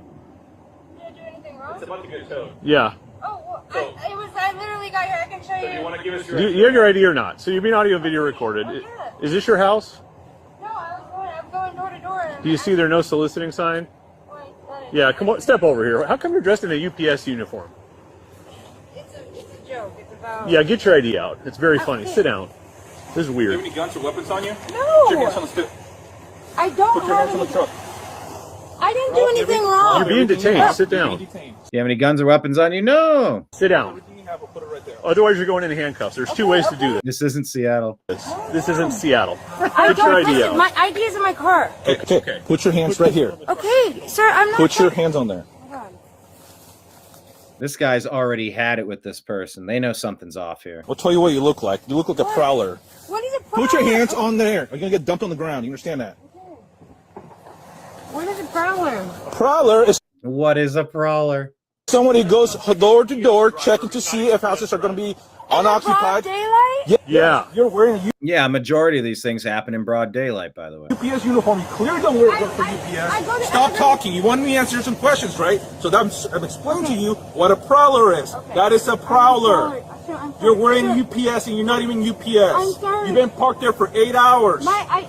You're coming from a drug house. So stop. Where's the drug house? What's all this? Is it It's a just, weapon? no. Put your hands on there. Okay. You want to go on the ground? Sorry, Knock sir. it off. I'm sorry. Oh, pardon, look at this. You're getting detained. Put your hands in your back. Is that a fucking gun? What is that? I don't know. I found it. 451.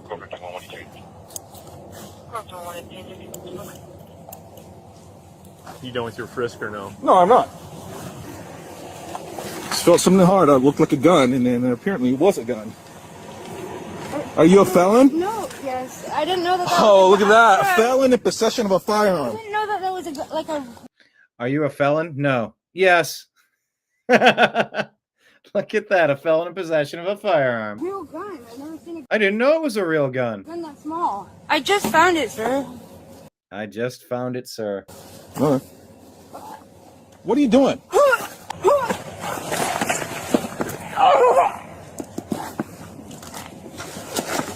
That is the worst fake seizure I have ever seen. Knock it off.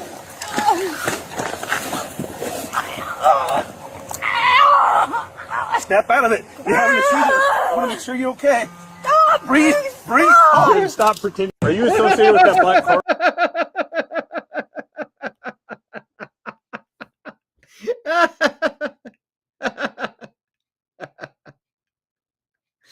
Dressed as a fake UPS person, convicted felon, walking around with a firearm, prowling through neighborhoods, obscuring her face, then pretending to have a seizure. So what is it called? What do they do? It's in the comments here. Dude's a hero. He literally stopped a crime and a seizure all in a few minutes. There we go. It's called a sternum rub. Her seizure ended super quickly once that sternum rub started. They're calling out, this isn't Seattle. The sternum rub. I'm weak. Yeah, the cop playing into the fake seizure gave her a taste of her own medicine. That's what you're supposed to do in a seizure, so here, I'm going to give you a super aggressive sternum rub. Snap out of it. Snap out of it. You're having a seizure. Okay. No, Deb. This is a prowler coming from a drug house. The residents are watching this. Her prowling through the neighborhood, armed as a felon, which you're not supposed to be doing. Lying repeatedly. No, I don't have a gun. Yes, I have a gun. Oh, I didn't know that was a real gun. Everything about this case. I need to get more info, but like I asked, is this a skit? That fake seizure was hilarious. I really want an update to this story. I'm going to ask that in the comments. Can someone give us more info on this arrest? Some background info, a link to a news article with their name, with the suspect's name. This really almost seems like a skit. But it's, man, I haven't seen anything funnier than this in a long time. But yeah, we had people coming from crack houses that were prowling in my neighborhood, and we had to work with them too. Hey, you want to do something absolutely terrifying? This is not a real video. Yeah, look, I want the backstory too. My instant instinct is this isn't real. Now watch this video. Does this video strike you as real? This guy's going to do the fish flop into a volcano. Do the first plunge into an active volcano. Let's send it. Stupid music. $1 million to rebuild the Titanic. Can I play?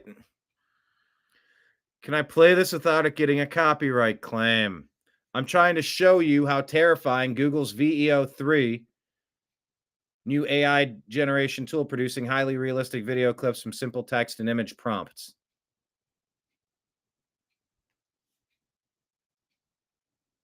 Shouldn't any music being held be licensable? Like licensed, you can't use it and like it. This should be generic music you're allowed to use. I'm trying to show you how you need to be discerning about the content that you're consuming. So I have to play it, and I have to play it. Last person to abandon ship gets a Lambo. They built the Titanic just to sink it, and the last person to abandon ship gets a Lamborghini. I covered my entire body in compost. Would you cover your entire body in compost? And waited to see what started growing. Oh, this music is thick. I know I'm going to get flagged for this. Fuck. So here's a guy on one of these tribes, one of the human-eating cannibal tribes. This guy, I'm going to seal myself in a plexiglass case and read the dictionary to find out if I can read it before I run out of air. What's this guy? He's flying into... Air and 1,000 party balloons. Don't try this at home. Flying into something with 1,000 party balloons. In North Korea, maybe? I have 100 days in the African savannah. Trying to survive 100 days in the African savannah with nothing but... She's going to try to consume her own... And what is this one? To the channel. Today we're cooking with plutonium-239. Cooking with plutonium-239 on a cooking channel. I mean, these are very scary. And this guy's raw dogging a mountain climb. This way. Alone, unprepared. Alone and unprepared. But these videos, you put a prompt in. Show an overweight white guy getting blasted in the face with Arctic windy snow climbing a mountain. And there's that dude jumping in. Full send. Just goes and splashes into lava. This is terrifying.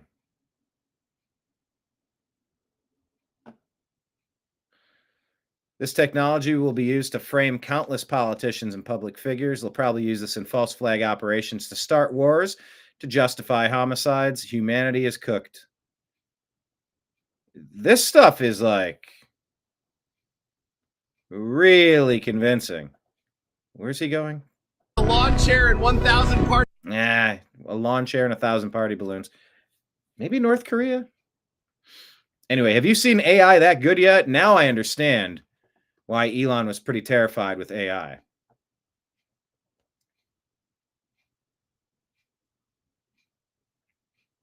Yeah, these videos are just...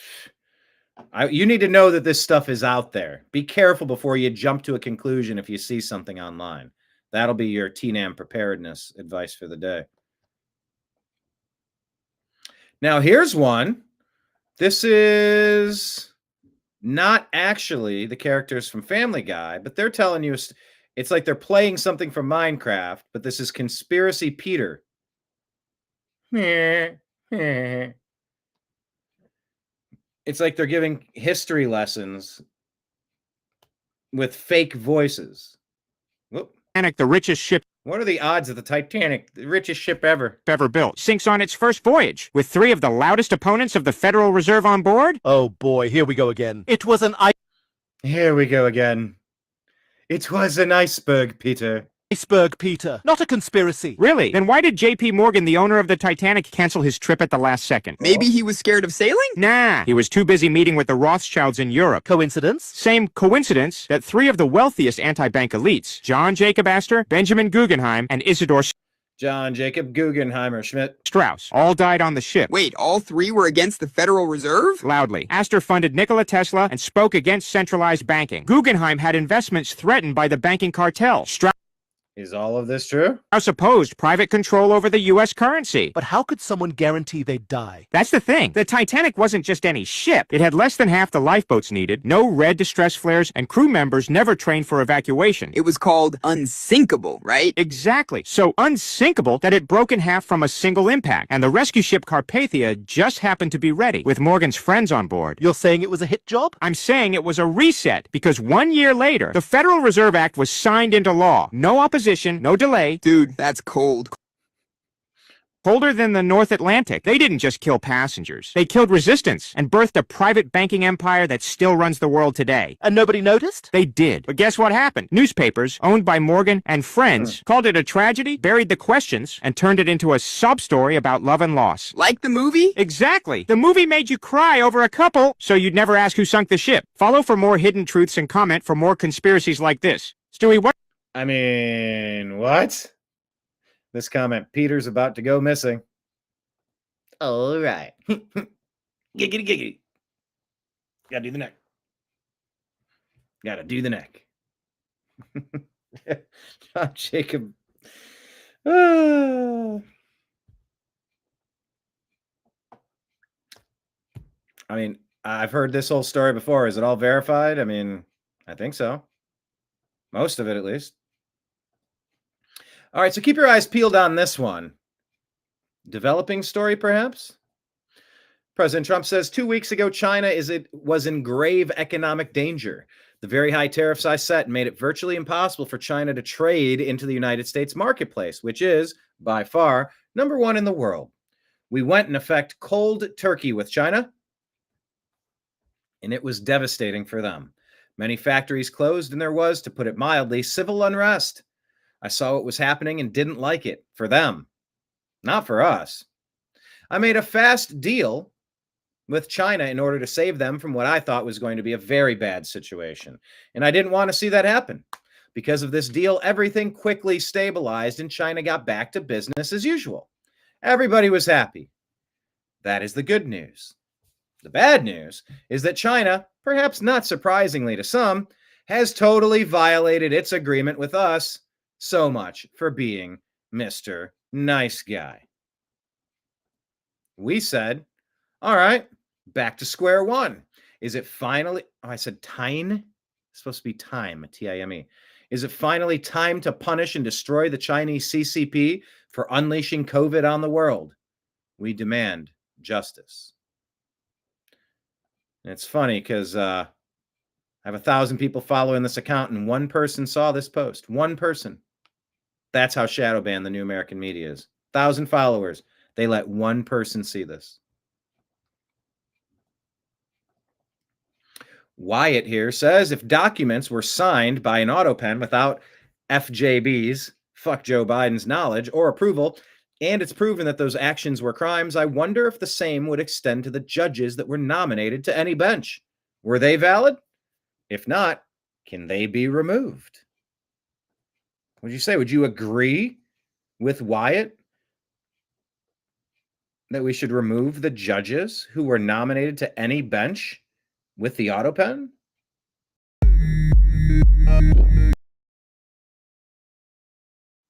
Or would you disagree? Would you agree or disagree? Here's the update on the 7-2 decision with the Supreme Court allowing the Trump administration to revoke legal status granted by Biden's administration of 500,000 immigrants. Justices now allowing the Trump administration to revoke protected status for 500,000 immigrants from Cuba, Haiti, Nicaragua, and Venezuela while the appeals process plays out. Gary, fill us in. Yeah, it was a 7-2 decision. That means that all the conservative justices and Justice Elena Kagan voted together on this case to allow President Trump to end these protections for more than 500,000 individuals from Cuba, from Haiti, from Nicaragua, and from Venezuela. Justice Ketanji Brown Jackson and Justice Sonia Sotomayor dissented in this opinion. I knew it. I knew it. I knew it. Those two vote wrong on everything. Everything. How do we get rid of those two Supreme Court justices? They're wrong about everything.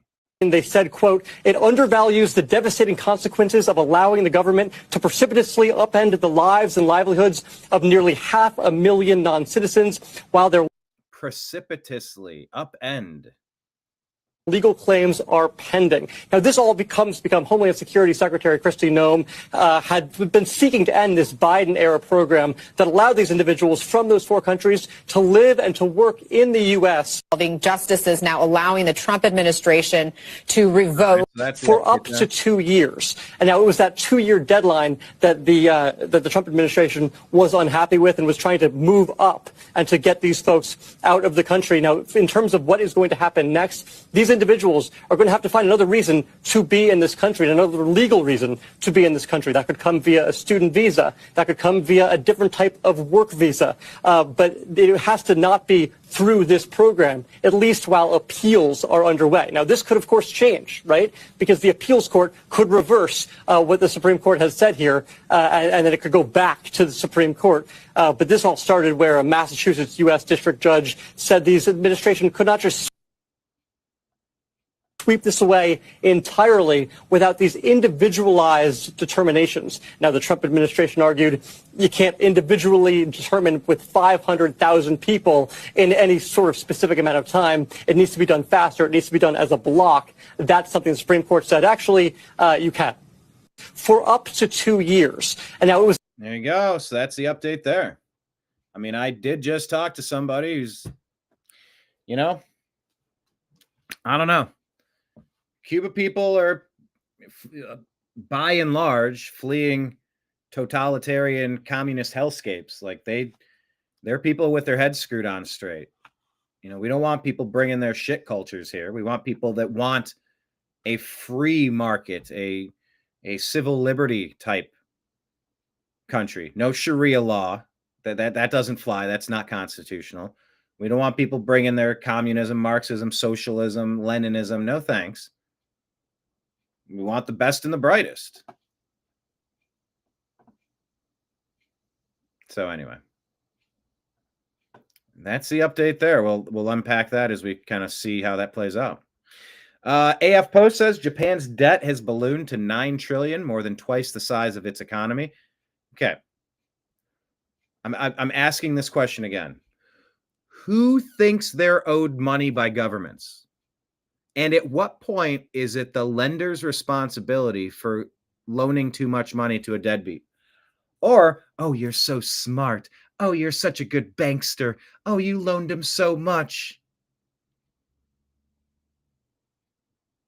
Yeah, well, if you don't get paid back, you're not just going to seize the country. You can just go pound sand. I want to know who actually claims to be owed this money. Who's it owed to? Who says you owe me $9 trillion, $37 trillion? Who? Is it all the same people? All the same person? I would love to know. Not good news for Japan, though. There's a lot of places like this. Toria Brooke shares this. The FBI has launched an investigation into one or more unknown people who accessed White House Chief of Staff Susie Wiles' personal phone. What? The perpetrators reportedly used her contacts to reach out to other top officials and impersonate her. What? Live from America TV says, oh, okay, yeah. In case you missed it, President Trump calls out China for violating the agreement on tariffs. I read you this. Wall Street Journal says the White House is frustrated by Israel's efforts and intentions to derail talks with Iran, as well as its ongoing plans to attack Iran's nuclear facilities. A senior U.S. official said the administration is expected to present Iran with a condition that includes the zero enrichment principle. And if Iran does not agree to it, it will not be a good day for them. You keeping up on this one? Israel's mad.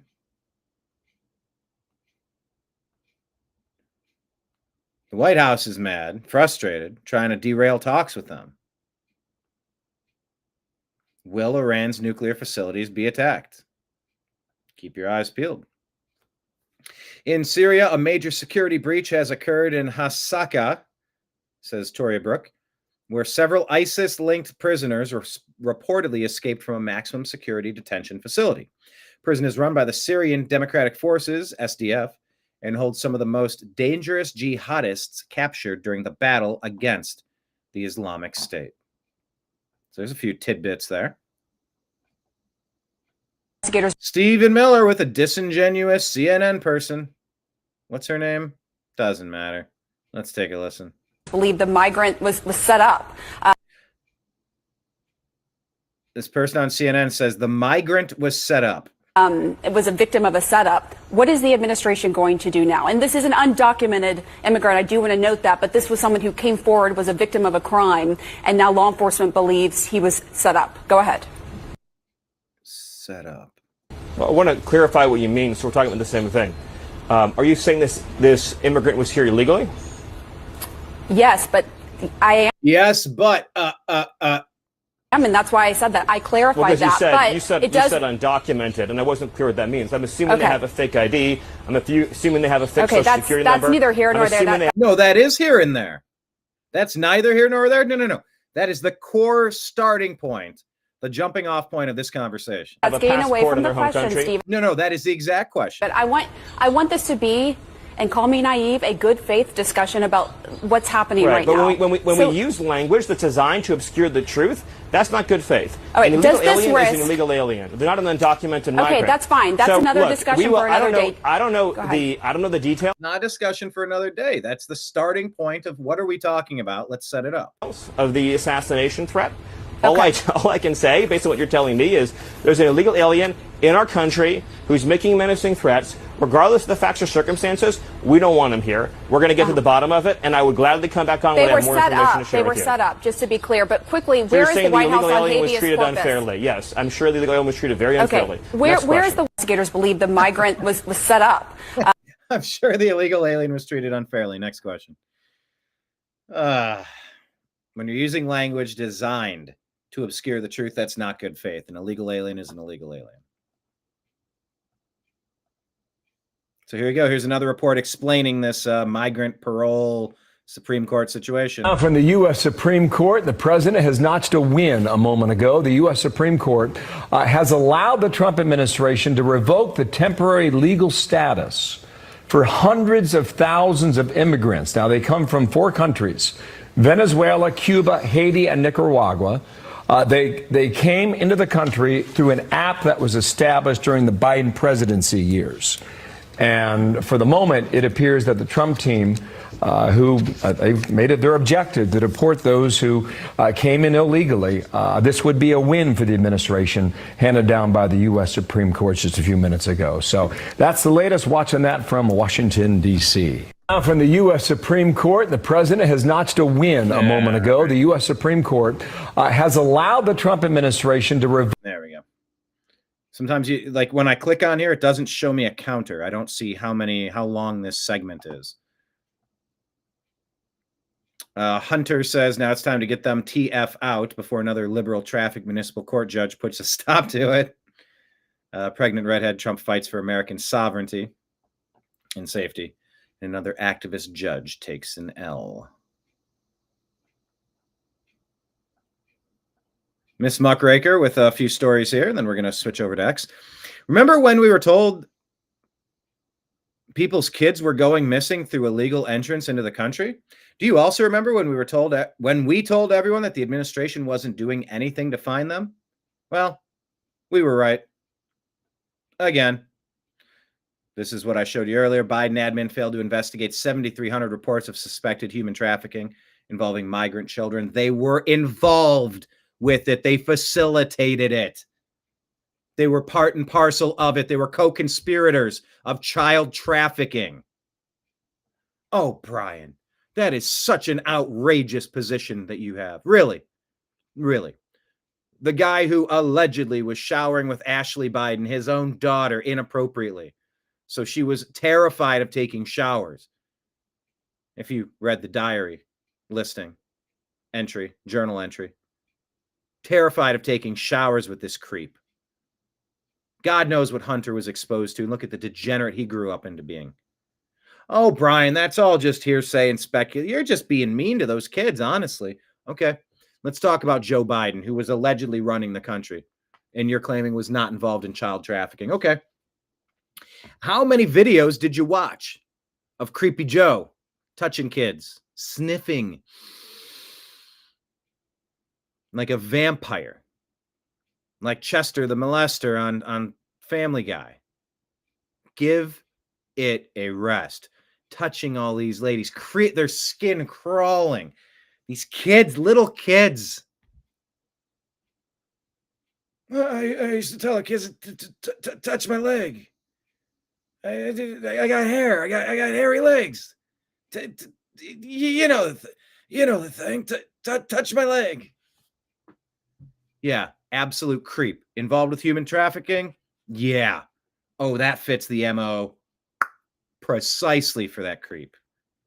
7,300 reports of suspected human trafficking involving migrant children. Biden ignored it. Quote from J.D. Vance, you cannot have a country where the American people keep on electing immigration enforcement and the courts tell the American people that they're not allowed to have what they voted for.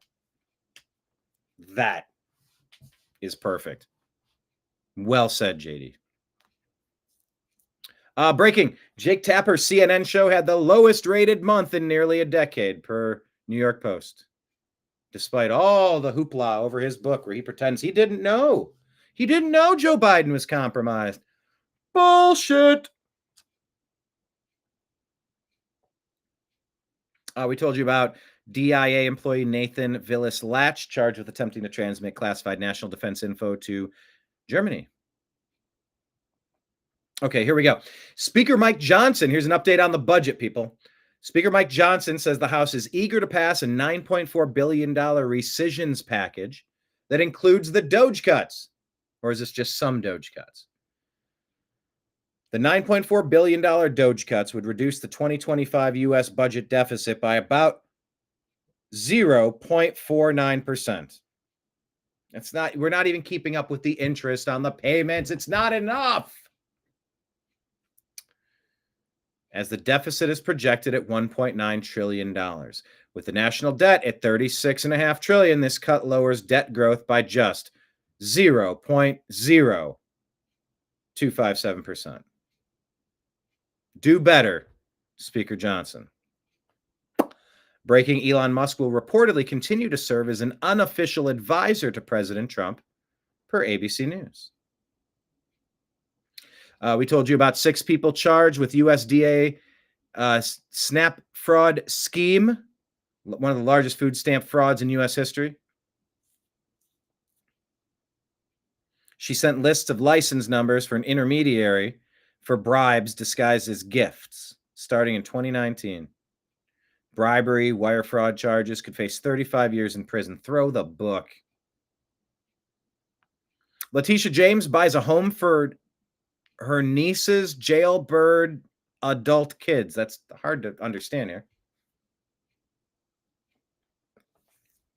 In reality, the power of attorney was never used to determine my eligibility for a mortgage for my niece for a home in the state of Virginia, James said. My niece has children, and because I'm a good aunt, I wanted her to have a home. This statement was in reference to allegations raised by forensic fraud investigator Sam Antar and widely circulated by the Gateway Pundit. It issues a 2023 mortgage James co-signed for a property at 604. She filed a notarized power of attorney in 23, declaring under oath that she intended to occupy this property as her principal residence. Yet at the time, James was legally domiciled in Brooklyn, New York, serving as state attorney general. Look at that. The gaslighting continues. You point a finger at someone else, you got 3 pointing back at yourself. Letitia James, had you not done what you did to try to take out our president, maybe this wouldn't be happening to you. Shame on you. I hope they throw the book at you. You bum. Bye, Felicia. And that's what I had to share with you on Instagram. What t-shirt, James? We owe, so off to work we go. Now, wait a minute. Was that actually a song in a Mel Brooks movie? Was that in Blazing Saddles, maybe? I got hairy legs. Come on. You know the thing. Come on. You know the thing. Oh, God, Deb. Unfortunately, most likely organ trafficking. Oh, good God. Yeah. I mean, you're not. Ugh, yeah. All right, let's jump over to X, and we'll scroll through our lightning round of things that are happening. Todd Starnes here says, the FBI is complaining because of all the copycat 8647 threats being made against President Trump. Well, that's because James Comey was not arrested in a pre-dawn guns drawn raid. That was tough to say. He wasn't paraded in front of the television cameras in handcuffs. And as a result, every anti-Trump lunatic in the country now feels emboldened. Good grief, FBI. We the people want arrests. We the people want prosecutions. And we the people want convictions. That's vengeance. No, that's justice. All right, USDA employee busted stealing $66 million in food stamps. Hey, here's a weird story. This is allegedly, now I don't know. Is this true? Actually, let me ask Grok. Let me ask, is this true? Is this true? Grok is a great way to just get a quick answer. Always double check Grok. Yes, it is true that Sydney Sweeney is collaborating with Dr. Squatch. The campaign has sparked mixed reactions. Some fans excited, others criticizing it as gimmicky or unsettling. So Dr. Squatch is teaming with Sydney Sweeney, marketed as a playful response to fan comments, following a previous Dr. Squatch ad featuring Sweeney in a bathtub. It includes natural ingredients like exfoliating sand, pine bark extract, and a scent with notes of pine, Douglas fir, and earthy moss. Each bar comes with a certificate authenticating the use of Sydney Sweeney's actual bath water. Limited edition soap, Sydney's Bathwater Bliss, 5,000 bars, reportedly containing drops of her actual bathwater. The collaboration was announced on May 29th, 25, via Instagram by both Sweeney and Squatch. All right. With the soap set to go on sale June 6th for $8 per bar on the Dr. Squatch website. There you go, Sydney Sweeney. Would you buy a bar of soap that's been infused with drops of Sydney Sweeney's bathwater?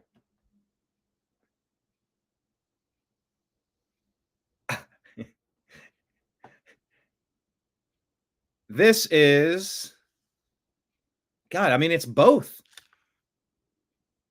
All right, how about this? This is a great idea. Agree or disagree?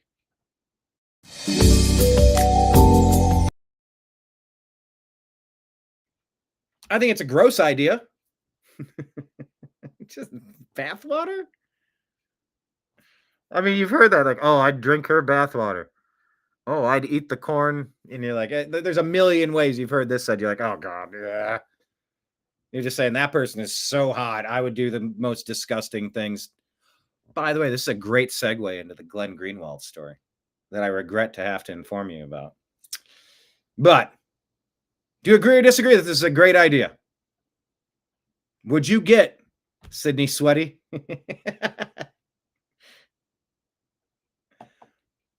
Do you agree or disagree that this is a great idea? I think it's a great marketing ploy, yes. I think it's gross. And I don't know. I for all the hype, I don't know. I'm not the biggest Sydney Sweeney fan on earth. I mean, she's cool, she's fine, whatever, but I don't. I'm gonna. Do I agree or disagree? It's gonna sell out like that, I think. Would you buy some? Do you think this is collectible? Would this go on the resale as a reseller? Would I buy one? I know, David, I'm torn on this. Would I buy one to put it up on eBay once it sells up? I know I don't care either way either, but it's a weird, funny story, and Dr. Squatch does have great marketing. Their advertisements were fantastic. By the way, Brian Cates, once again, often bringing this up. You'd be surprised how many people don't know that there are no statute of limitations for treason in the United States. It can be prosecuted at any time without limitation, punishable by death or imprisonment for not less than 5 years, making it a capital offense except from time constraints.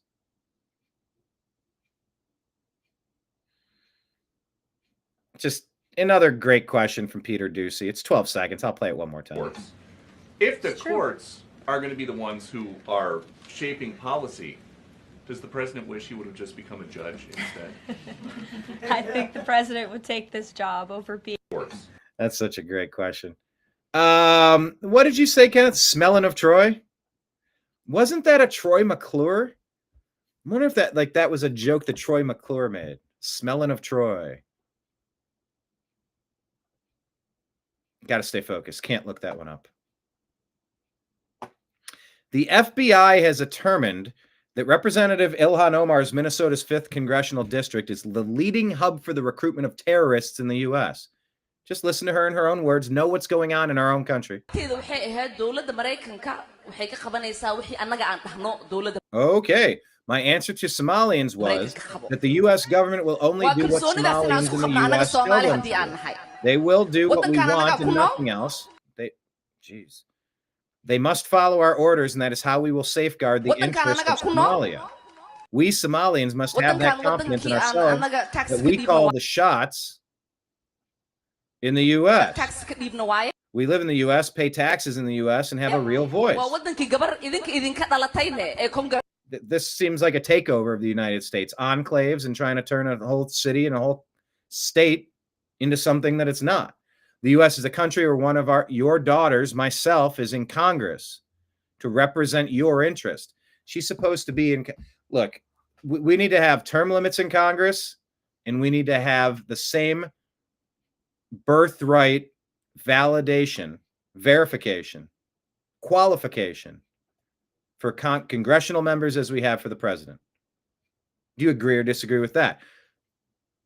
You should be a natural-born citizen of the United States and have term limits to serve in Congress. Agree or disagree?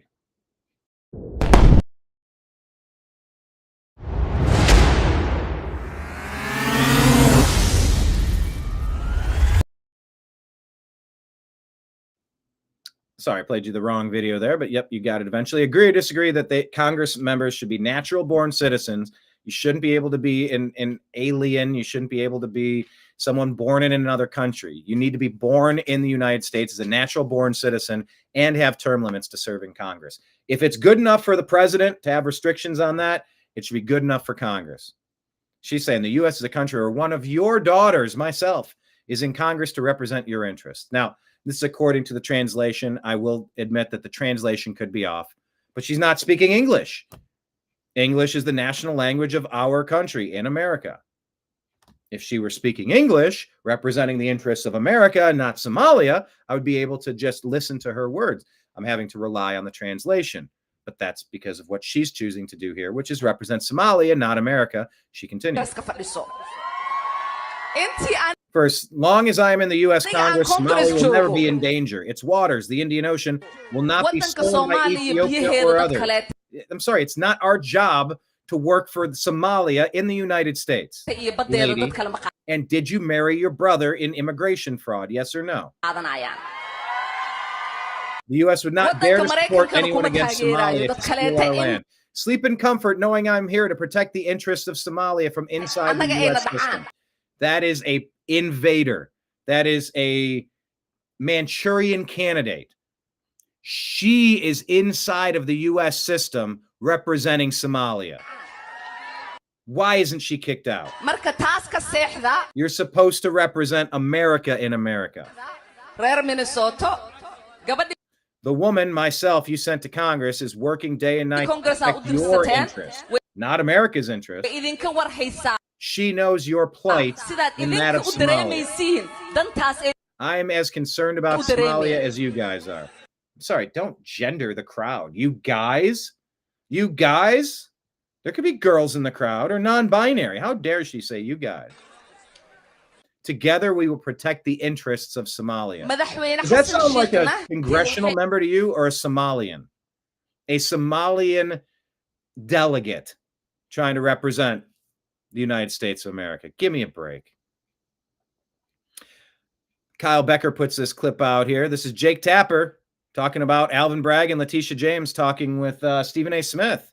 I look at the way I covered, the president, some of the trials of the president, I thought were, I think it is problematic when people run for prosecutor and promise to go after a specific politician. And both Letitia James, the Attorney General of New York, and Alvin Bragg, the District Attorney of New York, both of them did that. And that, to me, is problematic because you're not saying, show me the man, I'll find you a crime. This is the offense and we need to bring justice to this perpetrator. You're saying, I'm going to go after him. Yeah, and I think that there was a degree to which that was tolerated by the media writ large. You are the media. Did you say writ large, or at large? What did he say there? Tolerated by the media writ large. Writ, W-R-I-T? I mean, I did note it at the time, but and when Trump does the same thing. You noted it at the time? I'd like to see that video. And he's the president, so it's also a different degree. People perceive it as more problematic. Stephen A. Smith looking, mm-hmm. Let me tell you something, Jake Tapper. I want to work on a Stephen A. Smith. I've never done a Stephen A. Smith before. I look at the way I covered, people perceive it as more problematic. I look at the way I covered. Jake Tapper. What a bum. Admitting Bragg and James were conducting lawfare against Trump. Then he blames the media for running cover for them. Journalism is reporting things in real time. What Tapper is doing here is being a Monday morning historian. It's not necessary. Independent journalists have been saying this shit for 5 years. I added the word shit to that.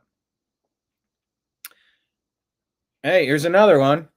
I'll skim past this and give you the highlight. You can watch the full 2-minute clip here. But federal authorities busted an Armo ring, an Armenian fraud ring in Los Angeles that stole $30 million in COVID relief and small business loans meant for tax-paying Americans. In the multi-agency sting led by DHS, 14 people were taken into custody. The suspects are similarly arrested across 2 towns so that they can't tip one another off. What? Suspects are similarly arrested across 2 towns so that they can't tip one another off. The suspects are charged with conspiracy, wire and bank fraud, and money laundering.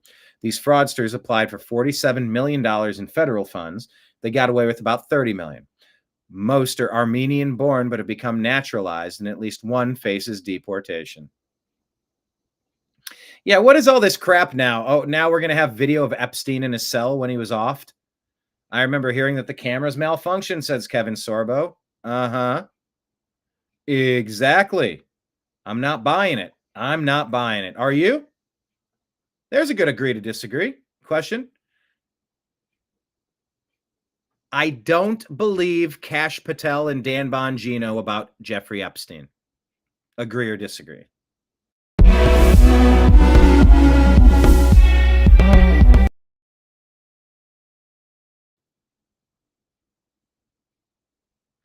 So I will play that in a second. Deb is saying, Brian, can you speak to the idea of Canada becoming a 51st state? Why are Canadians so angry about this idea? Please enlighten me. I mean, would you want California? Well, maybe it doesn't work for you because the loony California is almost as bad as the loony Canada. There's several angles here. I mean, with the U.S., how do you view the U.S. if you don't live in the U.S.? Are they warmongers? Are they New World Order? Are they good? Are they bad? Would you want to team up with the United States and get dragged into all these weird conflicts and $36 trillion in debt? I don't know that I would. I'm a sovereign individual. I wouldn't want to be told someone's going to buy me. What if someone said Canada's going to buy the U.S. so that we can get rid of our $36 trillion? I go, hell no. half our country isn't going to speak French if you live east of the Mississippi. That's weird. Yes, French language is weird. Twists mustache. I mean, whatever. Every language is weird. I'm messing with the French. Ya cheese eating surrender monkeys. Super Nintendo Chalmers.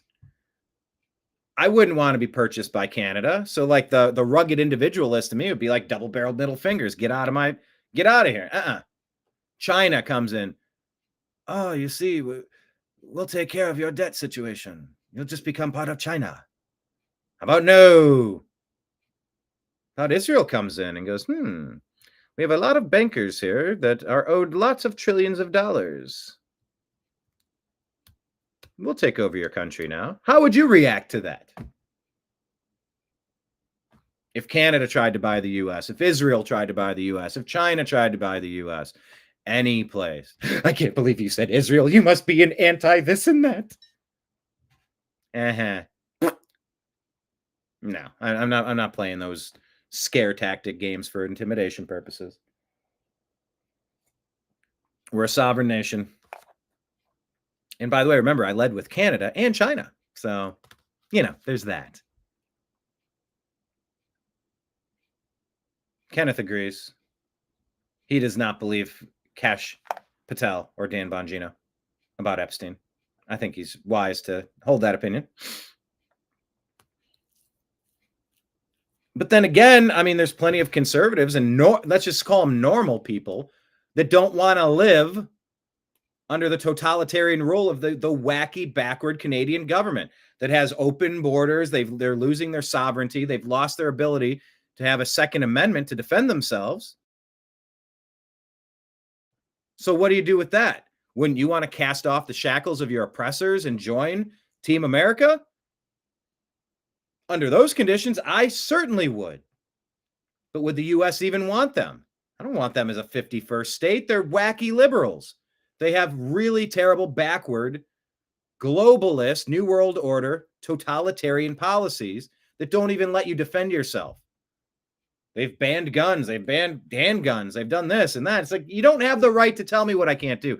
You can tell me that I can't shoot and kill somebody. I can't maim or injure somebody without reason if it's not in self-defense.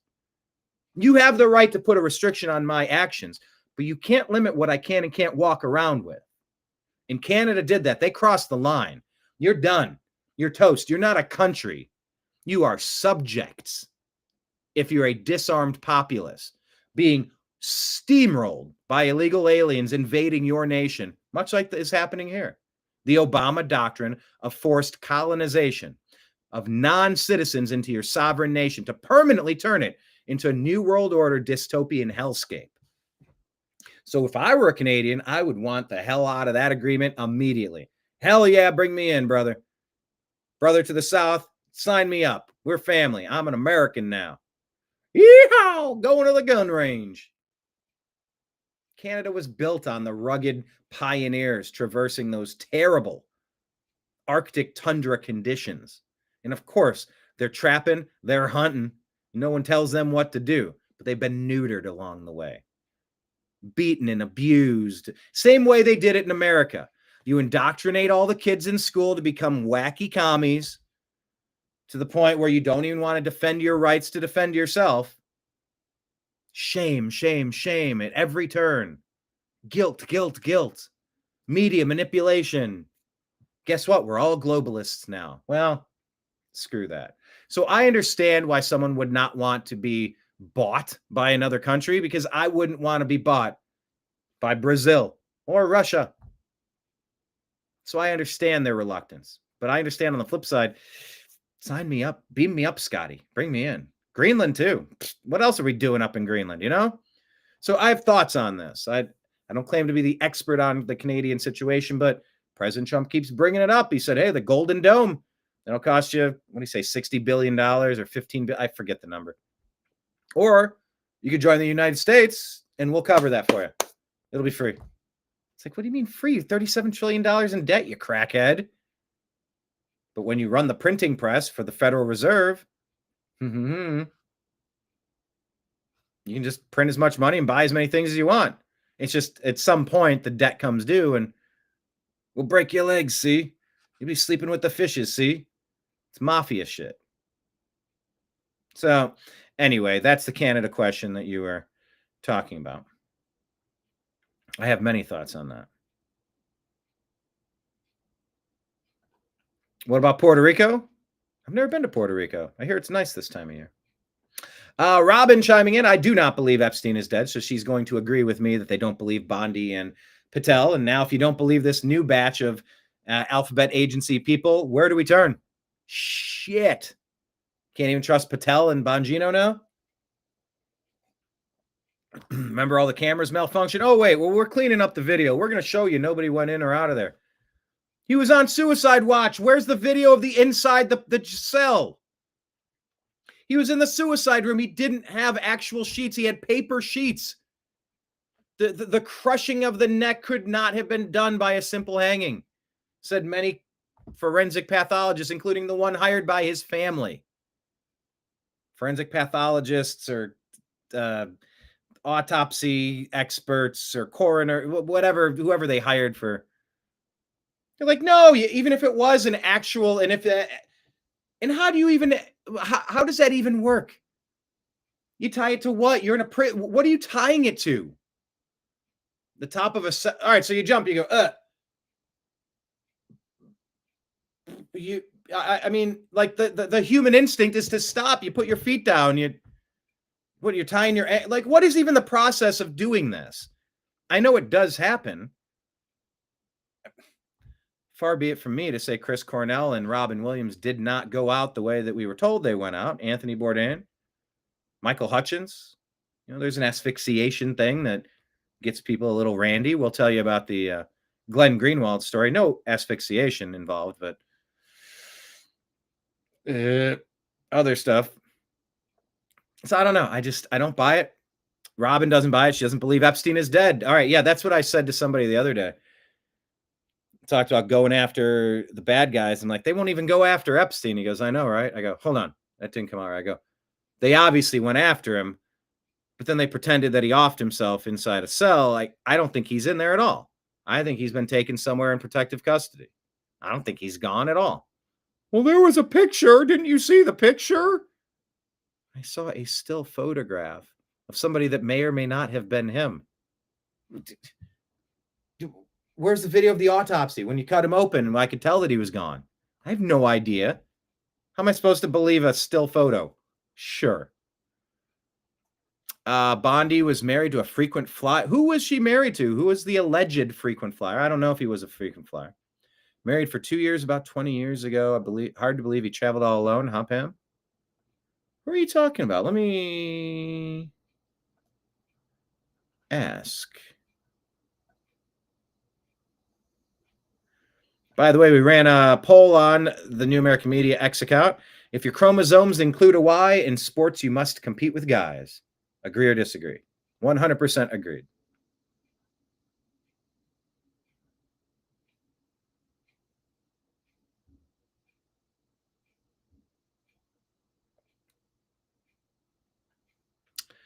We ran another poll. Where was the other poll?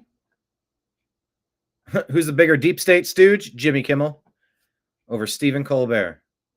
Ran another poll. Oh, well. Oh, I was going to ask who was Bondi married to?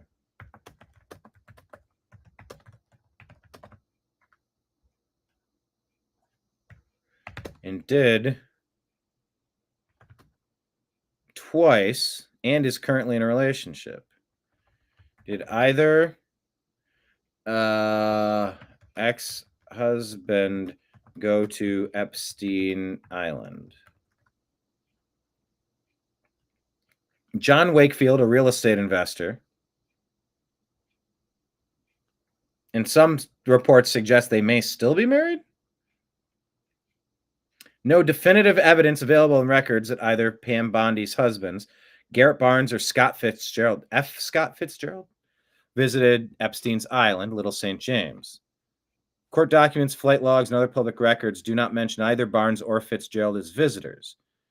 The records primarily name high-profile individuals like Bill Clinton, Prince Andrew, and others, but no connection to Bondi's former spouses has been documented. So,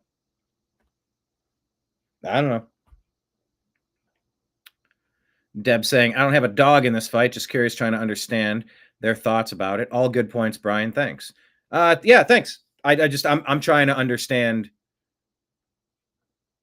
the Canadian mindset. I would be maybe a coin flip, but I'd be leaning toward, yeah, drop the zero and get with a hero. Kenneth, can I buy a can of duh? No, it's Canada, not can of duh. No, Deb, it's not a can of dung. It's Canada. I swear.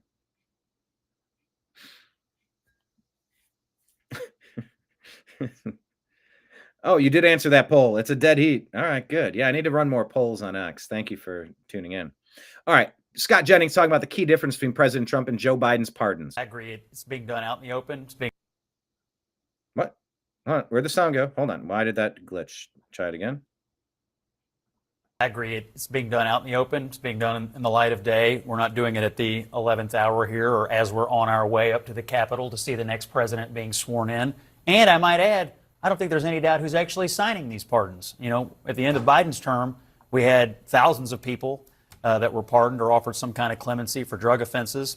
I have my doubts about whether Joe Biden signed all of those. And there's obviously, because of the new books that are out, clear reporting here that there was something of a Politburo running the White House at the end of the Biden administration when many of the most controversial pardons were issued. So in this case, Donald Trump, I think, is fully owning all of these decisions. And I agree with Ellie. In the Grimm case, if for no other reason than this paralysis that he suffered and the fact that he'd paid his debt, I think it's a defensible decision. And in fact, I agree. Yeah, let's revoke these pardons. Start with Fauci. Victor Davis Hanson tore apart a narrative that the media was spinning about South Africa, that President Trump's meeting with him was an ambush. The real reason South Africa's Ramaphosa was asked to meet President Trump wasn't about optics, it was about leverage. And here's a thread from Vigilant Fox about all of that. Take a look. By the way, here's a picture of the guy.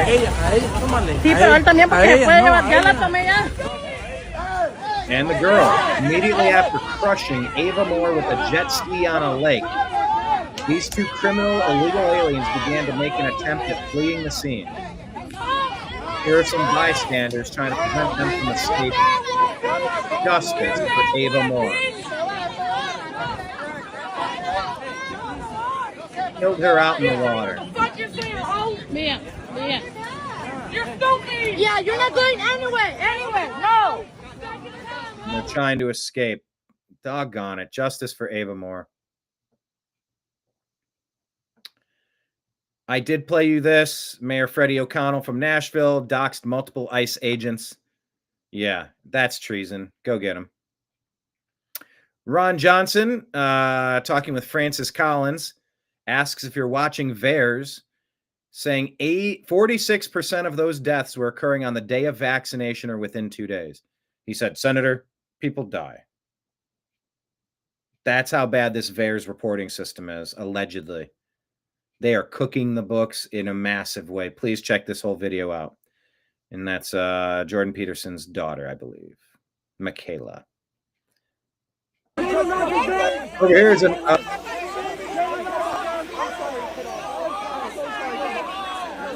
mom holding an infant, stopping her from attending a Christian event.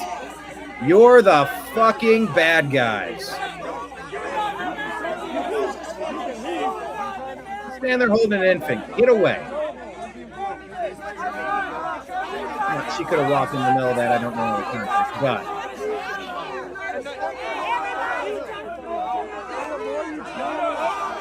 hey, Deb, you say Tucker posted a hilarious clip on Jake Tapper on YouTube. If you see it on X, can you just tag us at American_media_? We'll watch it and we'll reshare it. So anyway, this is what's going on up in, I believe, Seattle, right? Laura Loomer is right about a lot of things. Let's take a listen. I am so sick and tired of watching all these BLM rallies on Harvard's campus and their Palestinian encampments and seeing story after story about CCP spies. And we're going to show you these stories tonight because there's a lot of people that are saying things like, oh, you know, I think President Trump is...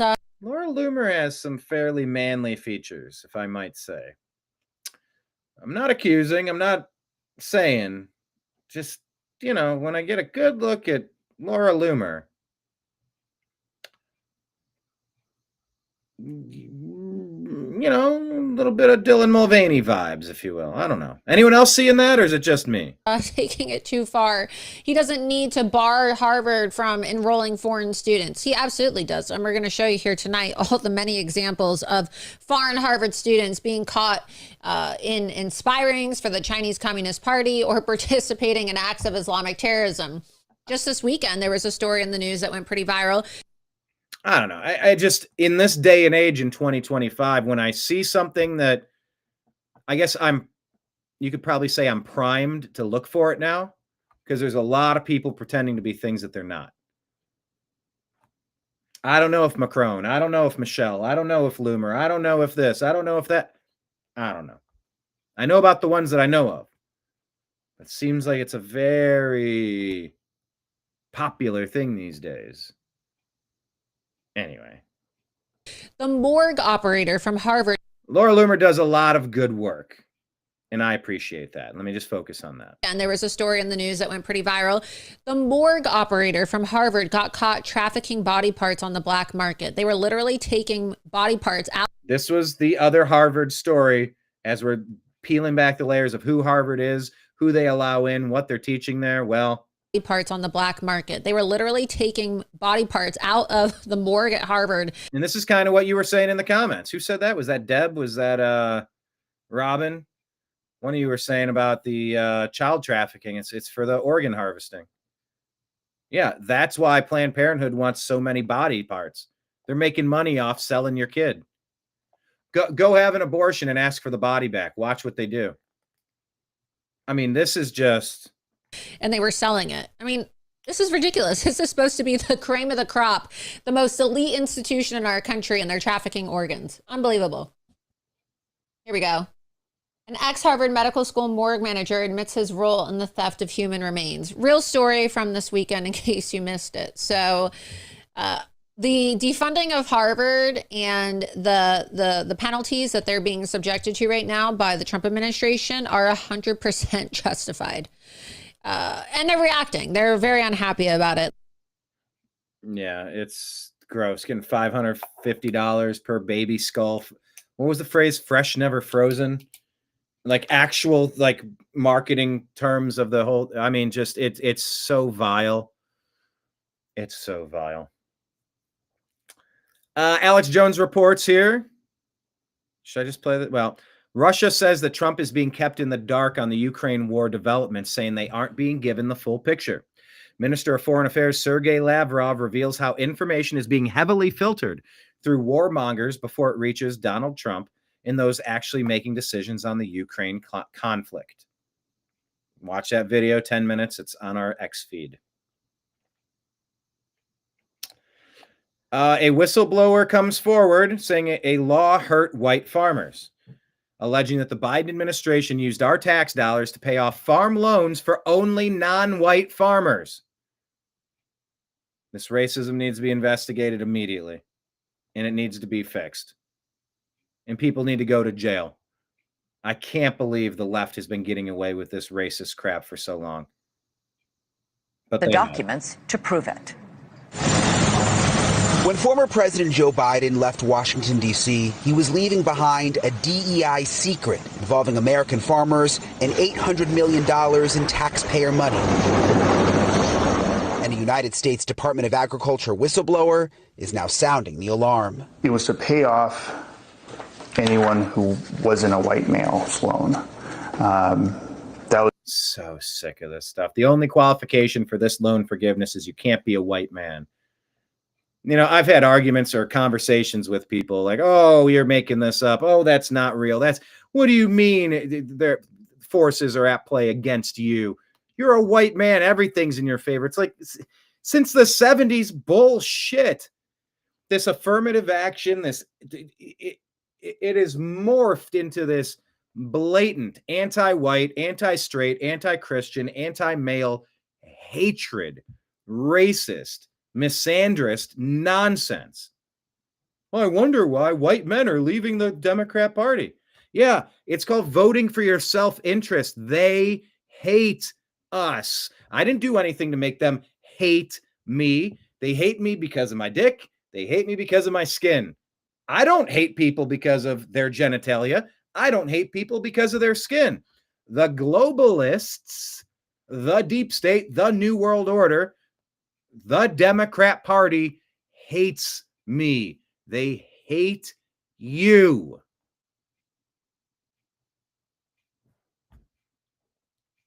And without this story, I'm just some privileged, entitled white guy raving at I'm howling at the moon. No, this has been going on for a long time, half a century at least. Civil rights in the 60s, things started getting super wonky in the 70s, 80s, 90s, and today. That's what the radio stations. We give you the best music from the 80s, 90s, and today on WTNAM, because the newest music always matters. I don't know, something like that. Yeah, but they are demons. Anyway, check out this whole video. It's 5.5 minutes. The 71st foreign suspect was arrested from the minute. Okay. This is written poorly. Let's just let this guy say it, because this is written pretty shitty. MJ Truth Ultra posts a lot of stuff. A lot of good stuff. But this is written pretty poorly. Let's just play the clip. Julie, we told you last week how the federal raid of a St. Paul nonprofit signaled that the U.S. Attorney's Office is not done charging new suspects in this case. Today, they said that as soon as news of that raid broke, Hebo Dar booked an urgent international flight. Hebo Dar is now the 71st person to be charged in the $250 million Feeding Our Future pandemic meal fraud case. Oh, stole $250 million from pandemic meal fraud. Court records show she claimed to serve 1 million meals to children out of this office in a business center on East Hennepin Avenue and collected $2.4 million in taxpayer money. But federal investigators believe her meal site, Northside Wellness, was fake. And that it's fake. Goodbye. Hey, more Minnesota foreign money laundering schemes. What was this one? Judge Williams downgraded charges on a repeat offender who repeatedly attacks random white strangers in Cleveland. Judges should look like the criminals. Her son is in jail for homicide, says End Wokeness. What does she say here? I thought that it was important that, especially in criminal cases, where when you have people that on one side of the bench, they can look at the judge and say, wow, she looks like me, then maybe I have a better shot. Or such. I thought that it was... There is so much racism in jury sentencing. I mean, you saw it with OJ. You've seen it in case after case. There is something about voting for people that look like you, defending people who look like you. And that was part of my Kid Cudi rant. Like, oh, Kid Cudi's a snitch for ratting on Diddy. It's like, number one, he had a subpoena. He had to testify. Number two, you don't defend monsters just because they look like you. Oh, that person's skin is similar to my skin. I got to defend him. No, you don't. That is some racist bullshit. Clean up your cities by getting rid of your scum. Now, if Judge Williams is really downgrading charges on a repeat offender who repeatedly attacks random white strangers in Cleveland while her son is in jail for homicide, I mean, if that's really what's going on here, this judge in Cleveland needs to get the heck out of Dodge. Needs to get recalled immediately. Anyone randomly attacking white strangers in a city, you don't open up the cell for that person. That person is mentally ill. You keep them locked. They lose their free range privileges. And if you think that's a weird take, all I do is flip the roles. If there was a white guy going around randomly attacking random black people, you wouldn't let that person out of jail either because they're mentally ill. But it's okay to attack people if they're white. This is the Obama doctrine. This is the poison ideology of the leftist movement, to demonize an entire group of people for political gain. That's at the core of the Obama doctrine. He didn't really invent it. It's just he championed it for 12 of the last 16 years, running this country into the ground. So there's that. Man.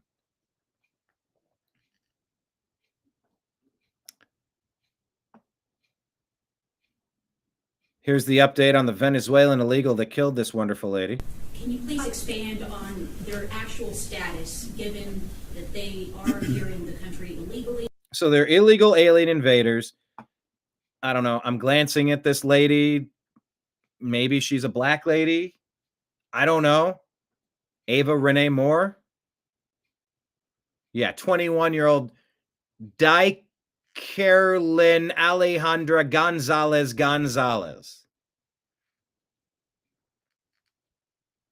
I'm telling you, 4 names at least on so many of these criminal illegal aliens killing Americans in this country. It's just, I'm not used to 4 names in your name. Another tragic victim of Biden's open door policies. Those who voted for and continue to support him have her blood on their hands. And guess what?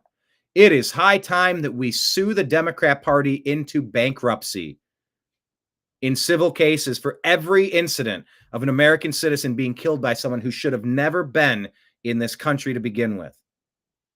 I don't know where these lawsuits are. They should have started day one under the Trump administration. Bankrupt.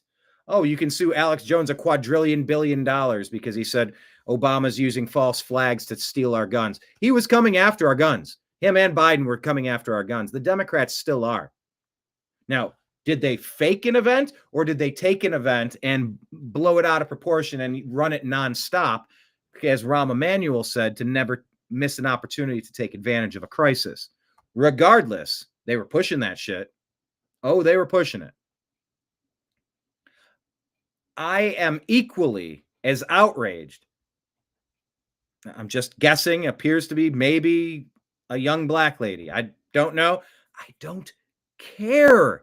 That's proving the point that I just made. Her genitalia doesn't matter to me. Who the demographics of her parents, what does she identify as? How much melanin is in her skin? I don't care about that stuff because normal humans don't care about that. Monsters and brainwashed people with brain damage from schools and schools and media and Democrat politicians who've been poisoning you for decades. Yeah, they've rotted your brain with real vitriolic hatred for people that don't look like you, which is me in many cases.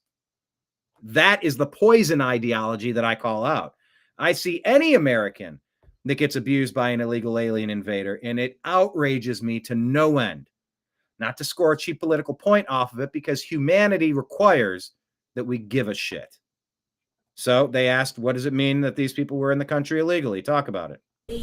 Does that mean that they came into the country, crossed illegally, and have they then applied for asylum? That needs to be cleared up for the public. Sure.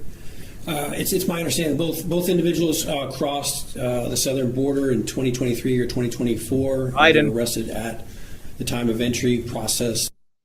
They were arrested at the time of entry and processed. For a notice to appear and then released on their own recognizance. For a notice to appear and then just released. You don't release these people into the country. They stay in their side of the country. And if Mexico doesn't want to be overrun with people at our southern border, they're going to stop them at their border. You don't make it our problem. You make it Mexico's problem. Hey, we got some illegal aliens trying to get in here. It takes a long time for this to happen. You can build a facility and hold them up if you need to, but they're not coming in here. That was what Trump was doing. That's the way. Now a family is destroyed. Todd Starnes says the United States is in the throes of a judicial insurrection. President Trump's entire agenda has been squashed by the federal courts. It's nothing short of a constitutional crisis. Congress has the power to defund and dismantle the lower courts. They should consider taking immediate action. Here's your weekly reminder from James O'Keefe that the Department of Justice raided a newsroom, dropped the case 4 years later, and were required to release the probable cause justification they used to obtain the warrant. They redacted every single word. Every single word. Now tell me, I should trust the government? Look at this. Yeah, I mean, that double-barreled middle fingers.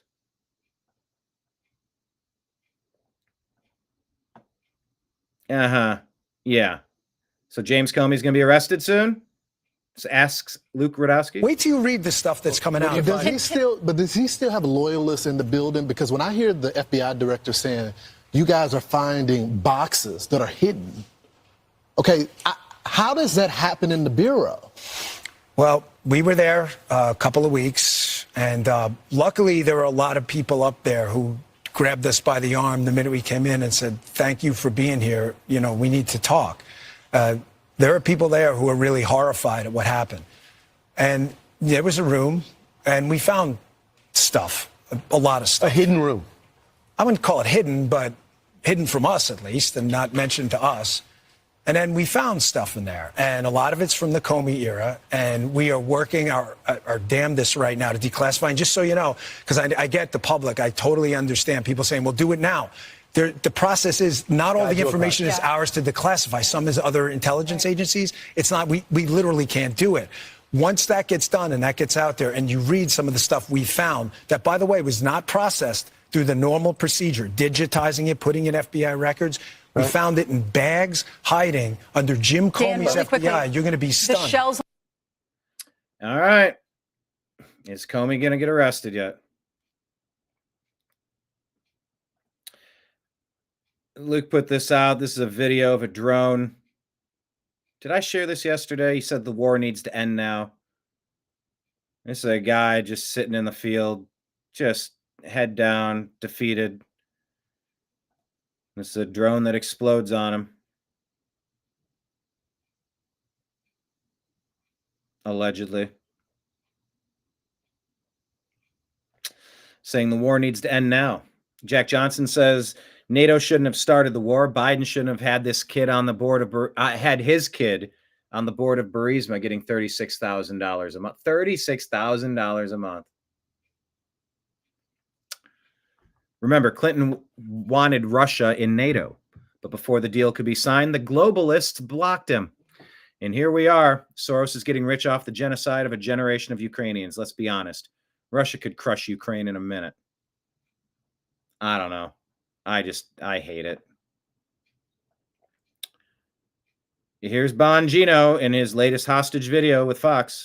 Those two cases obviously are of significant public interest.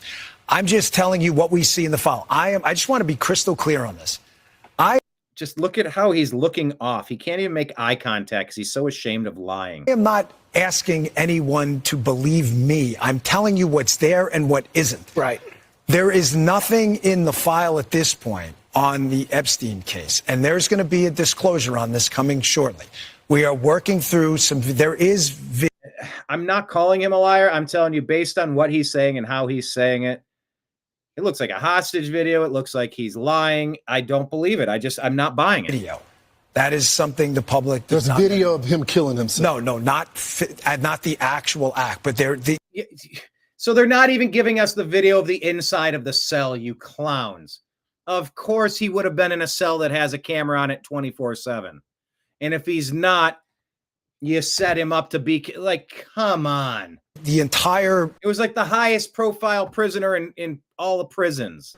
MCC Bay, it was only one camera. There's video that when you look at the video, and we will release, that's what's taken a while on this. We are working on cleaning it up to make sure you have an enhanced, and we're going to give the original so you don't think there were any shenanigans. An enhanced version. It doesn't take this amount of time to do this. Megyn Kelly made that point earlier. Like, it doesn't take this much time. What are they doing? They're just reeks of desperation and overproving. You're going to see there's no one there but him. Right. There's just nobody there. You're not going to see that. You're going to see whatever we are shown. So I say to people all the time, what are you going to show us? You're going to show us a hallway with nobody in it? Oh, wow, that's compelling. Show me the footage in the cell. Watch me watch him. Like, let's watch him do it. You have a tip, let us know. But if you have a tip, let us know. Fuck you. No DNA, there's no audio, there's no fingerprints, there's no suspects, there's no accomplices, there's no tips, there is nothing. If you have it, I'm happy to see it. You know, I've heard that lie so many times. If you have something, I'd love to see it, knowing damn well you're not going to be able to because you made sure of that. There's video clear as day. He's the only person in there and the only person coming out. You can see it. So I don't know. Not buying it. And several of you are not buying it either. Why is the first priority to release the video of him killing himself versus, you know, everything else? Says James O'Keefe. Just curious. There's video. Yeah, odd that we have video now that we were all told the cameras malfunction. I'm sure it's just a coincidence, though. Megyn Kelly talks about Kamala Harris still making the rounds for some unknown reason. Kamala Harris, let's face it, was a DEI hire as vice president and would have been a DEI hire had we voted her in as president. She was just out in Australia, as an aside, this week because some real estate conference hired her to speak. She's represented by CAA here in America, one of the biggest agencies out there. And they're apparently having trouble finding jobs for her domestically because they had to ship her halfway around the world in order to get a paid gig. And it's money laundering. It's a donation to the Democrat Party. It's payback for Kamala for being a good, quiet soldier, pretending she didn't see Joe Biden to 25th Amendment him and remove him because their Politburo was running things behind the strings with a fucking puppet presidency. It's money laundering. Go after the agent representing her at CAA. They know what they're doing. I used to work at CAA's rival company. Actually, I used to work at the talent agency in Beverly Hills when in the middle of the night, a whole bunch of employees left to form their own agency. That agency was called CAA, Creative Artists Agency. This is money laundering. Yeah, there's no audience domestic. Nobody.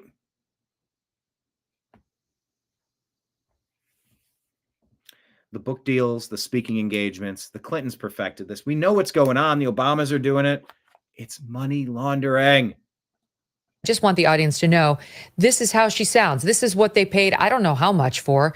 She sounds just like Kamala Harris. Here's SOT 10. Have the ability to understand the context in which you live, the context in which others live. You're more likely to then connect with them and understand what's important to them. I mean, this is the thing that I've also known about life, and I'm sure everyone here understands. The vast majority of human beings are very intelligent, regardless of their education level, regardless of where they're from, and intelligent enough to know whether when you are looking at them, you are looking at them with a level of respect. Oh my Lord. They will know that you are someone who... Yeah, I wish she could be negotiating, looking at Putin with a level of respect. Huh? Regardless of education level. No, it makes a huge difference if someone's uneducated or miseducated. If you're smart enough to think watching the news gets you informed, that's miseducation.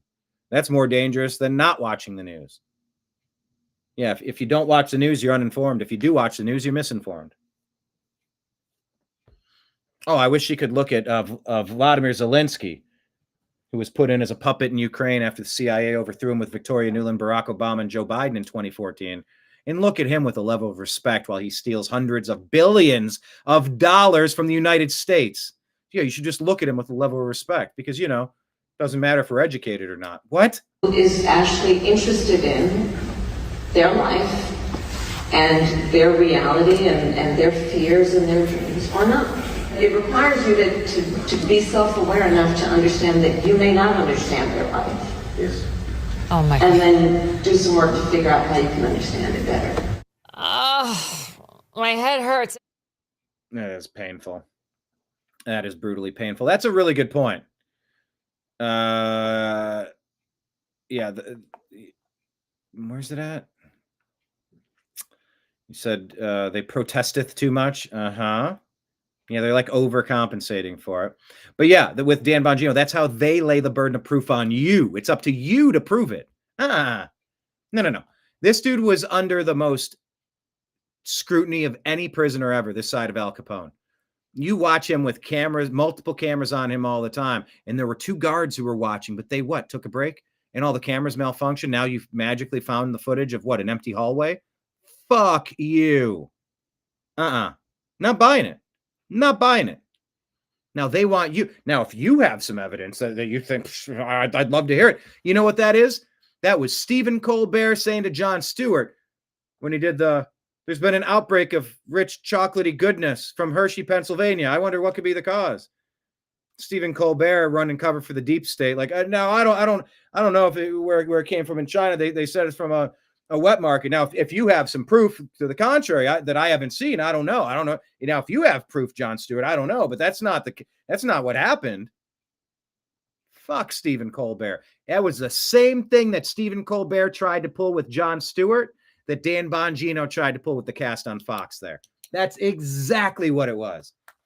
Now, I don't know about any of that, but if you know anything about, that's exactly what it was. They were laying the burden of proof onto them, knowing that they can't come up with it, which then the lack of something proves a positive. It doesn't, but that's the game they play. Let's watch disgraced James Comey losing it on live TV over Dan Bongino and Kash Patel reopening investigations into the White House cocaine, the J6 pipe bomber. That's going to be a big one, and the Dobbs leak. This is how you know they are right over the target, says Benny Johnson. It's a little confusing to me, honestly. I'm sure it's... Oh, is it confusing that you might be held accountable, you traitor? It's a huge adjustment to go from being a podcaster to being the deputy director of the FBI. He's such a dummy because he had a podcast. He's such a dummy. I can't, I'm the director of the FBI. This guy's a podcaster. Oh, you don't hate Comey enough. What do you make of this? It's a little confusing to me, honestly. I'm sure it's a huge adjustment to go from being a podcaster to being the deputy director of the FBI. You hear that little forced laugh? A little confusing to me, honestly. I'm sure it's a huge adjustment to go from being a podcaster to being the deputy director of the FBI. The deputy director of the FBI. Oh, is it James Comey? Now, if Kash Patel has any evidence he'd like to share with me, he's feel free to do so. But, it came from a wet market, says Stephen Colbert. I mean, it's just kind of, yeah. But I don't understand this tweet. First of all, I assume that the investigation... They're not called tweets anymore, but go ahead. ...of the pipe bomb that was found on January 6th was never... From January 5th. ...closed. The FBI never... Was never closed? ...closes such... You had 4 years to figure out what happened, and you never told us, you creep. ...a thing, so I guess it means they're going to focus on it more. And as to the other things, I thought the Supreme Court marshal had investigated the leak of the opinion, the draft opinion. I don't know what the FBI's role is there. Cocaine at the White House, I thought the Secret Service investigated that, so I don't follow it and understand it. I also don't understand who the audience is for this tweet. The FBI often calls for public assistance or in matters of great public concern will announce an investigation. Oh, the pipe bomb is of great public concern, and you never told us. I have a sneaking suspicion if J6 wasn't able to go off the way that Pelosi and Bowser and Comey and all the rest of the crew had planned, those bombs would have gone off. Violent MAGA extremists or something. Oh yeah, the pipe bomb story is maybe the dog not barking. 4 years you had to tell us what happened here. Nobody's told us. You're damn right we need to prioritize it and get to the bottom of it. To reassure the public. It was a setup. This seems much more narrowly targeted, maybe to a former podcast audience. That's to a podcast audience, a bunch of cretins. Well, potentially what's going on. I want to get your also reaction to an exchange the new FBI director, Kash Patel, had with Democratic Senator Patty Murray during a recent congressional hearing. Listen to this. Director Patel, where is the FY 2026 budget request for the FBI? It's being worked on, ma'am. Have you reviewed it? Have you approved it? Not yet. When will we get it?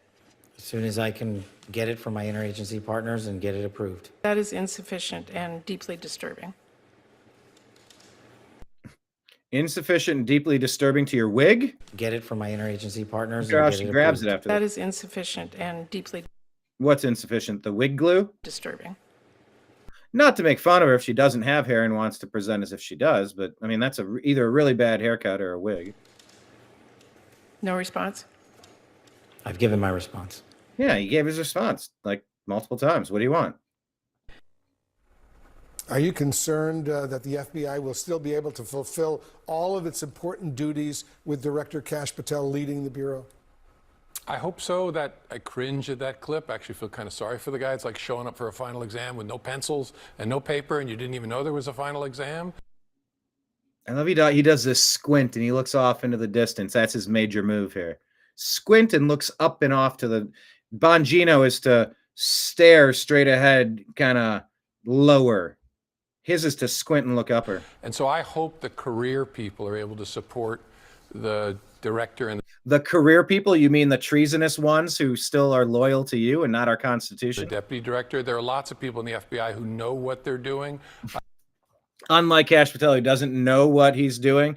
Why? Because he's investigating the stuff that you've been lying to us about. Yeah, I know. I say I don't trust Kash Patel, and I also try to give him the benefit of the doubt. He still has time to win me over. Still has time to redeem himself. I hope these two guys are letting them guide them. You think they know what they're doing? Letting them guide them. You want deep state handlers throwing you off the scent. No fucking way, Comey. The career people know what they're doing. Yeah, they do. They're working for the globalists selling America out. Deb says it's comical that Comey thinks he's coming off is credible. Comey, the Dems homie. Yeah, the deep state homie. No. The career people know what they're doing, but the new director and the deputy director. Nothing in their life or their career gives me confidence. Nothing in their life, nothing in their career gives them confidence. Yeah, so you haven't been a good little boy to run all of the blackmail rings. You haven't been able to take your bribes and do the bidding of not America. Okay. Confidence that they know anything about leading an organization like that. And so I would have laughing on the word that. An organization like that. And so I would. He likes doing the little laugh through a word thing. He's a shitty actor. I can sniff him a mile away. Would have serious doubts. I bet they do internally about whether they have doubts. Great. Let the people who know what they're doing give you advice and listen to them. Let the people who know what they're doing steer us over the cliff. Sure. Charlie Kirk says, never forget, back in September 24, Biden White House held its first cabinet meeting in 11 months. And here... A visibly exhausted Joe Biden quickly handed control of the meeting to Jill Biden, who was seated at the head of the table. Previous administration for first ladies have attended these meetings for specific reasons. Specific reasons. This is the first time Jill has joined us, and it goes to show how important the issue is, which she's about to speak to the both of us. Yeah, so hand it off to them. Sure. Yeah, Babylon B. Trump leaves presidency to become an even more powerful district court judge. Someone posted this. I don't know if this is verified or fake. Elizabeth Warren's 1986 Texas bar registration card resurfaces, listing her race as American Indian on the bottom left. I don't know. We asked, is this verified or fake? I don't know. I don't see a note at the bottom. A golden oldie from 20 years ago, Rand Paul asked, did Fauci and all of them learn? No, they simply continued to shill for Big Pharma, pushing flu vaccines on children. Bad science and terrible ethics. So what they're saying here, Thomas Sowell quotes, over 20 years, the percentage of seniors getting flu shots increased sharply from 15% to 65%. It stands to reason that flu deaths among the elderly should have taken a dramatic dip. But no matter how they crunched the numbers, they got the same disappointing result. Flu shots had not reduced deaths among the elderly. It's not what health officials hoped to find. NIH wouldn't let us interview the study's lead author. Oh, NIH wouldn't let you interview the lead author. Go figure. So we went to Boston and found the only co-author not employed by NIH, Dr. Tom Reichert. We realized that we had incendiary material. Dr. Reichert says they thought their study would prove vaccinations had helped. We were trying to do something mainstream, that's for sure. Were you surprised? Astonished. Did you check the data a couple of times to make sure? Well, even more than that, we've looked at other countries now, and the same is true. That study, soon to be published, finds the same poor results in Australia, France, Canada, and the UK. Oh, so is everybody lying, or? And other new research stokes the idea that decades of By the way, this is from 19 and a half years ago. Let's not get the fact checkers involved that we said it was 20. promoting flu shots in seniors and the billions spent haven't had the desired result.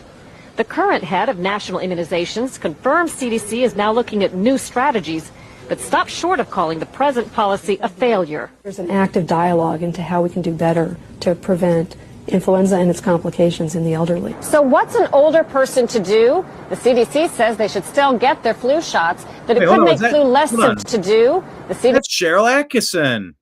says they should still get their flu shots, that it could make flu less severe or prevent other problems not reflected in the total numbers. But watch for CDC to likely shift in the near future more toward protecting the elderly in a roundabout way by vaccinating more children and others around them who could give them the flu. Cheryl Atkinson, CBS News, Washington. Yeah, Cheryl's one of the best that we have, and Rand Paul is one of those as well. Breaking news, Austin police arrested 4 suspects in the brutal murder of InfoWars reporter Jamie White, 17-year-old Rodney Charles Hill, and Eloy Adrian Camarillo, seen in the mugshots below. 2 other 15-year-old suspects also arrested earlier this month. They face capital murder charges. Screw all of you guys. This is the clip of Elizabeth Warren admitting she's not a member of the American Indian tribe, which she lied about to advance her career for decades. Former Luzerne County student gave an emotional speech at the Kentucky Capitol, says Amuse. Best friend, his brother. Recounting the mass shooting at Dallas High School that killed his best friend, brother, and 9 others. One problem, there was no such shooting. And 9 classmates. A week later, I had to go back to that school, and that was the worst part. Calvin Polacek. I want to look this one up. Calvin Polacek.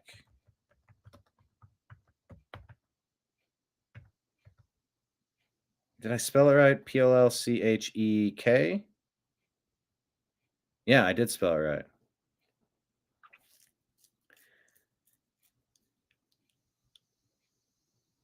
right. Linked to a controversy involving a false claim about surviving its 2017 shooting at Dallas High School. Debunked by authorities and former classmates. Also noted is a grad student at the University of Louisville with a background in econ, sports strategy, and equine management.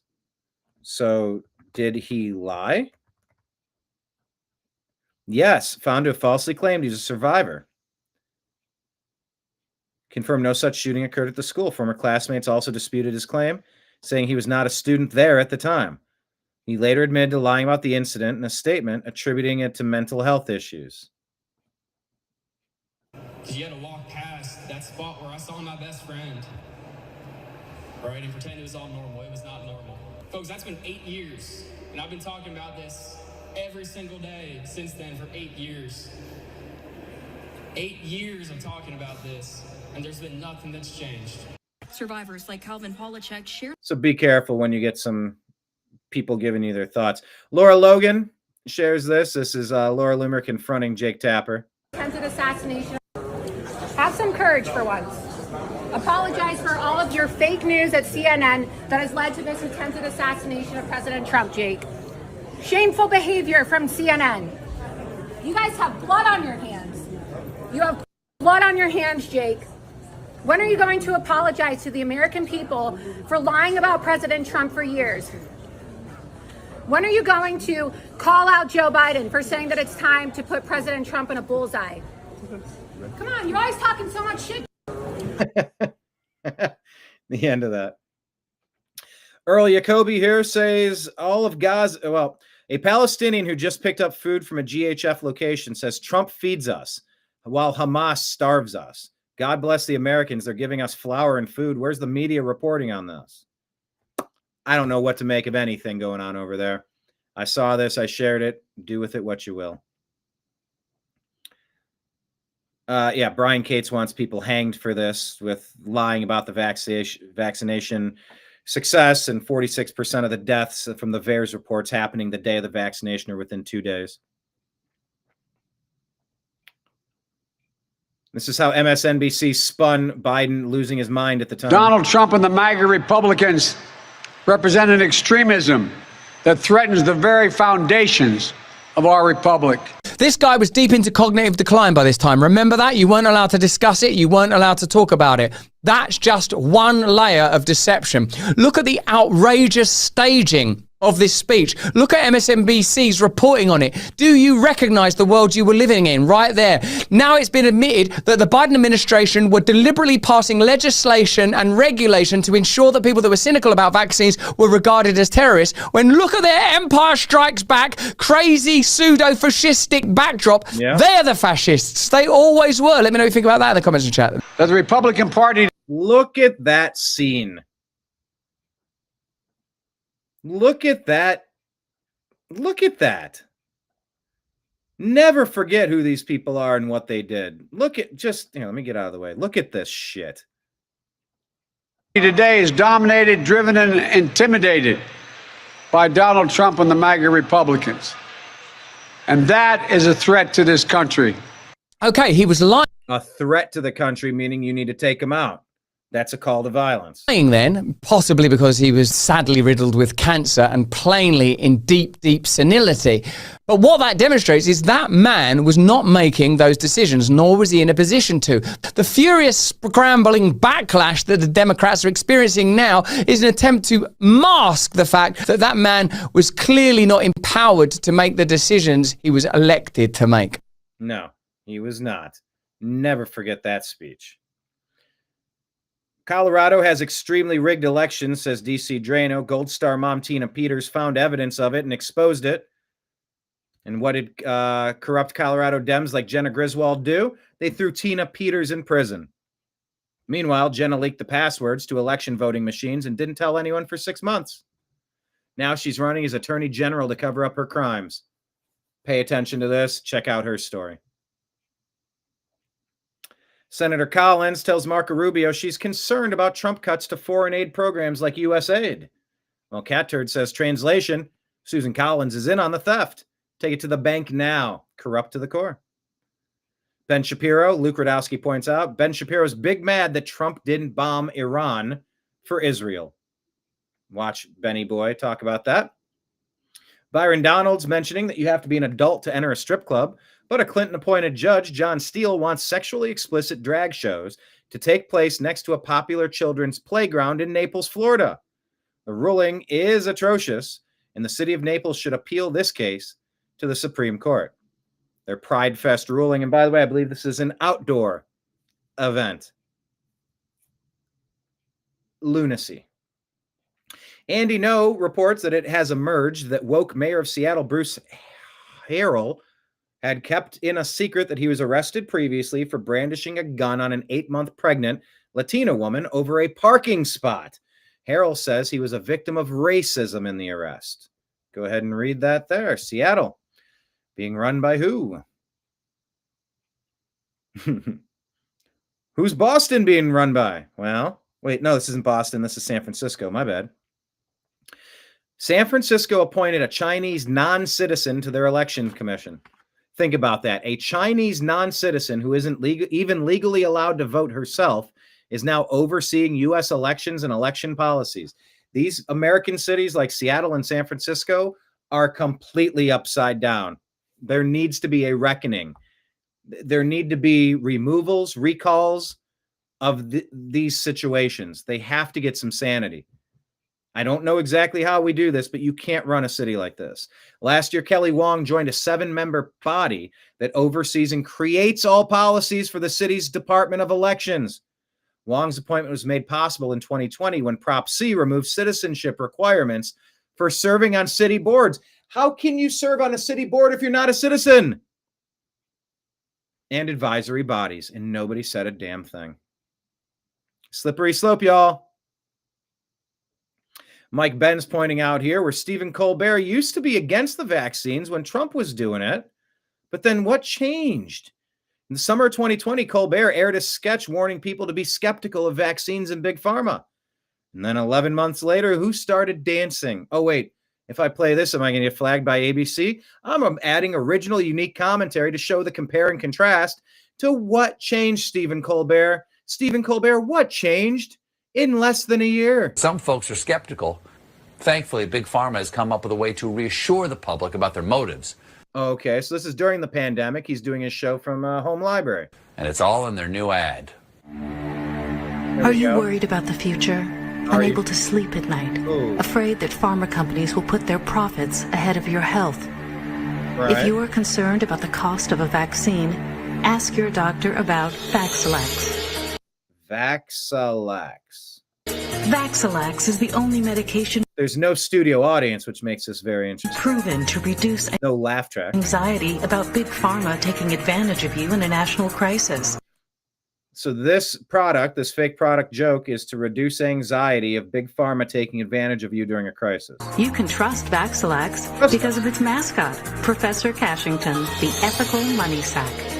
Professor Cashington, the ethical money sack. You can trust them. It's all about the Side money. effects of Vaxilax include legless rest syndrome, Legless rest syndrome instead of restless leg syndrome. Kidney rhinestones. kidney rhinestones, crumblefoot, spontaneous Crumblefoot. I do want to know more about Crumblefoot. Spontaneous beard sparrows. beard sparrows. I think they took that from Simpsons when all the birds were showering with him. Come on, guys, can I have a few minutes? The galloping hoop sticks, The galloping hoop stick. spinal crunch wrapping, Spinal crunch wrapping. Ferdinand's flopsy, big Ferdinand's flopsy. old pink face, Gordon's fisherman's Big old pink face. Gordon's fisherman syndrome. scrotal yodas, chronic Scrotal Yodas.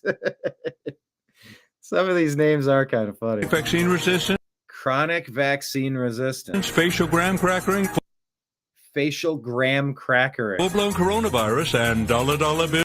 Full-blown coronavirus and dollar bills. Y'all. All right, so you're making fun of the big pharma, and we should all be super concerned because Trump was in office, right? A vaccine. Oh my God. Look at the still dancing for his corporate overlords.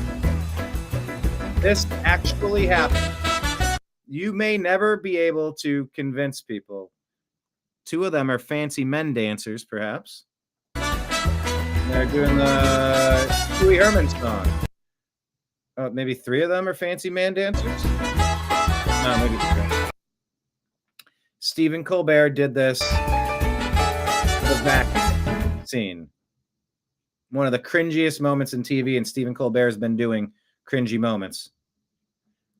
Personified the apex height of the vaxxed for brains jab craze. Mike Benz put that out. Remember when Letitia James said it, when powerful people cheat to get better loans, it comes at the expense of hardworking people? Everyday Americans cannot lie to a bank to get a mortgage, and if they did, our government would throw the book at them. There simply cannot be different rules for different people. Yeah. Well, the FBI launched a formal criminal investigation into NYAG Letitia James over claims of mortgage fraud. Chip Roy asking if anyone's paying attention to the massive Muslim takeover of the United Kingdom going on before your eyes. He has strong concerns about Sharia law and whether that'll be forced on the American people. That's Representative Chip Roy warning. What is this? In the aftermath of August 23 Lahaina, Hawaii fires, a new report reveals FEMA's horrific neglect and mismanagement under the Biden admin. The report highlights 1 in 6 survivors were forced to engage in sexual acts in exchange for basicness. What?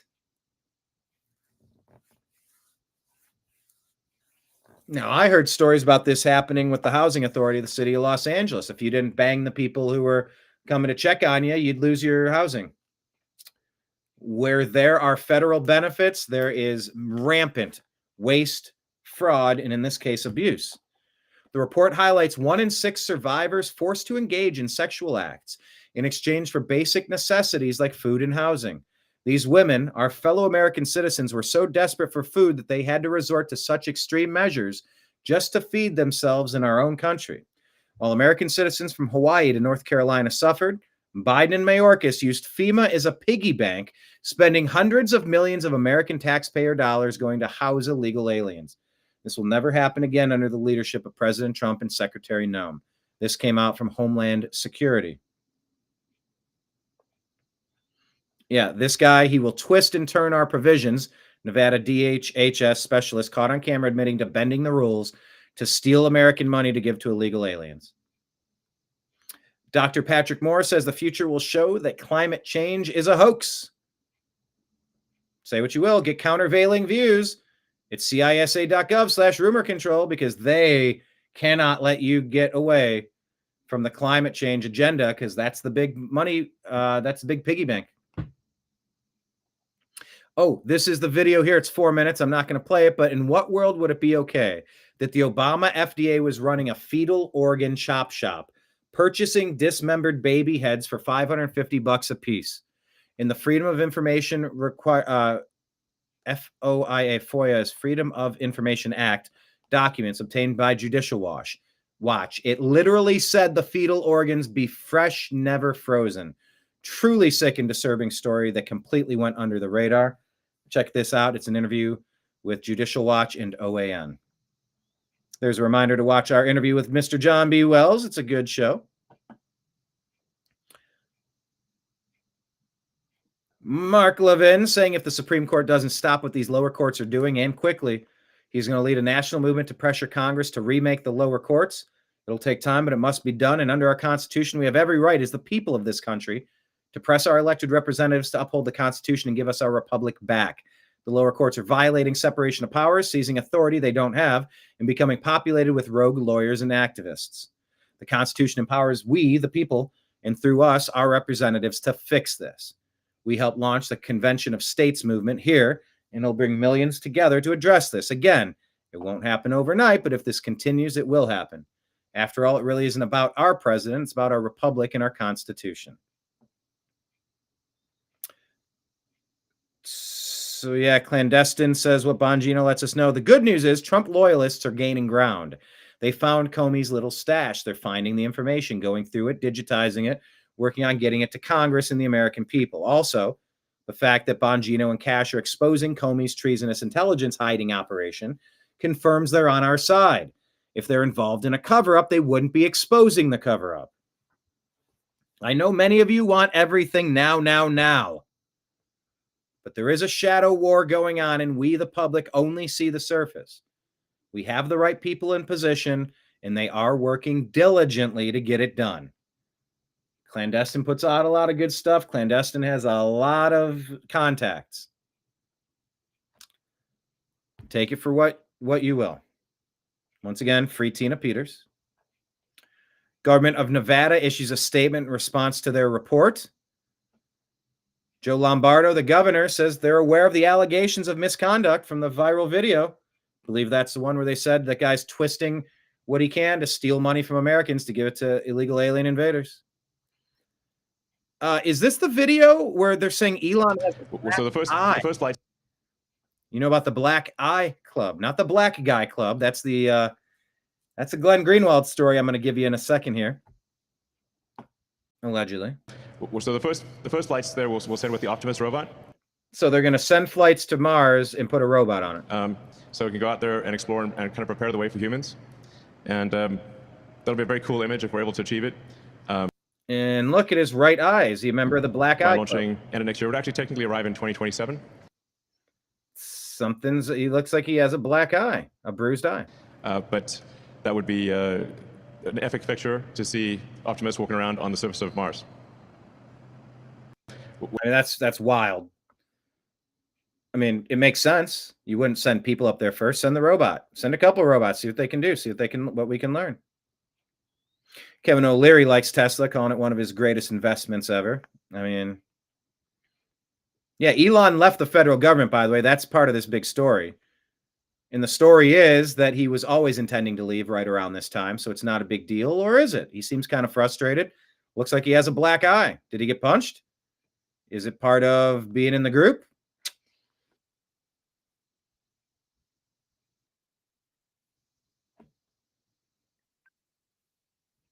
Elon saying factory-produced new Model Y of Tesla will self-deliver to customers from factory shipping. That's kind of wild. Would you order a car and just be happy that it just shows up in your driveway? It's kind of cool. I don't trust self-driving cars. Is that wrong of me? If it's wrong, I don't care. It's me. It's honest.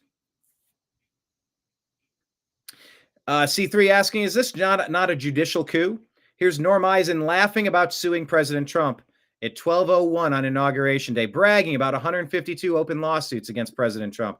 I had somebody at 12:01 p.m. We want to file the very first lawsuit. I had somebody. Why can't you sue this guy? Listening on their iPhone to the swearing in and standing at the GSA to drop a complaint on them. Norm brags about 152 open lawsuits against President Trump. It's a color revolution.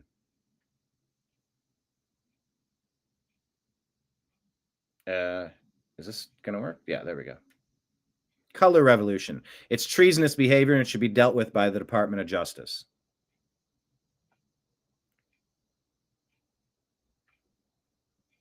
Yeah, all right.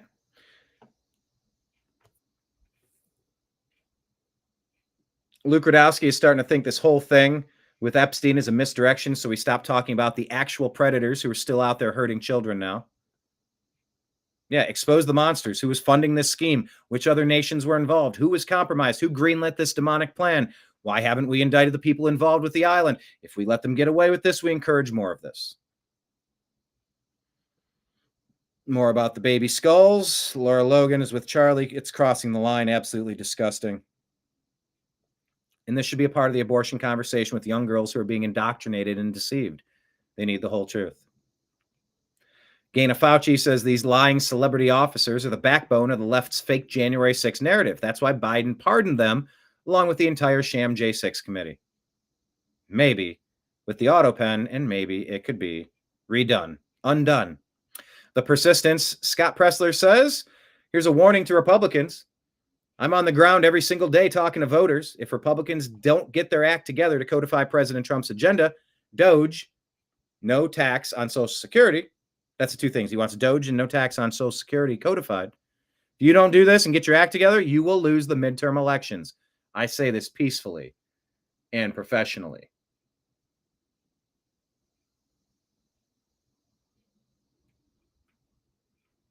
So there's that. Declassified documents are proving that Democrats lied to Congress. There you go. They declassified evidence. Bondi Patel and Bongino, and Deputy Attorney General Todd Blanche declassified evidence at the FBI. There you go.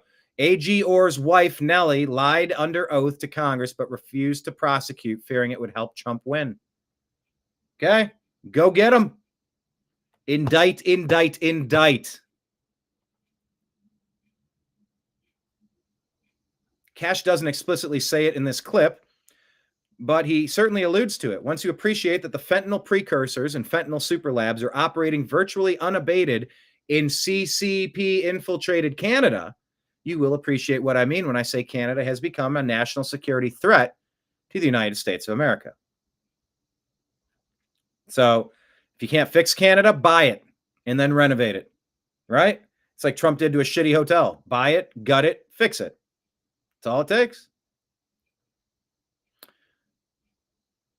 Elon asking, who does Bill Gates think he is to make comments about the welfare of children, given that he was friends with Jeffrey Epstein? I played that for you before.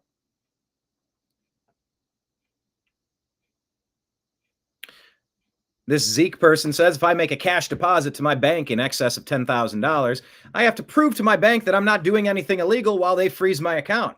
Meanwhile, elected officials are making millions on a low six-figure salary, and we're not allowed to question how. Liz Cheney's net worth ballooned from an estimated $7 million when she first took office in 2017 to possibly more than $44 million in 2020. Yeah, that was 5 years ago. It could be much more. That's the statement from Wendell Husbo. Nellie Orr lied to Congress about the Steele dossier. That Steele dossier was used on the first. Just go get them. Go get them. Letitia James here is charging taxpayers for her own legal bills. Voters aren't having it. Tisha, baby, if you didn't have the funds to pay off your debts, you might have to sell off some of your assets. Karma's a bitch, says Trish Regan. Pictures of people working inside of Starship here. It's massive. It is. Housing market chief Pulte sends a blunt message to the Fed on interest rate cuts. It's time for the Fed to cut interest rates, says Roger Stone. If Fed Chairman Jerome Powell will not cut rates, it's time to repeal the Federal Reserve Act and shut this private bank down once and for all. Yes, drop the fucking interest rates. Drop them. Drop them now. I had a conversation with somebody about this yesterday. I can't believe how much we're paying for mortgage rates right now. It's double what don't get me started on the amount of money we're pissing away on interest rates. 1%, cap it. That'll cover overhead, some paperwork, you got to revise something. It's all digitized. You don't need 7% interest rates. Call it 1% for overhead and put that money back into the pockets of Americans. Can I get a hell yeah? To be continued, Deb. We'll see you soon. I'm wrapping up as well. But hey, the income numbers for the United States, check this out. It's on MSNBC.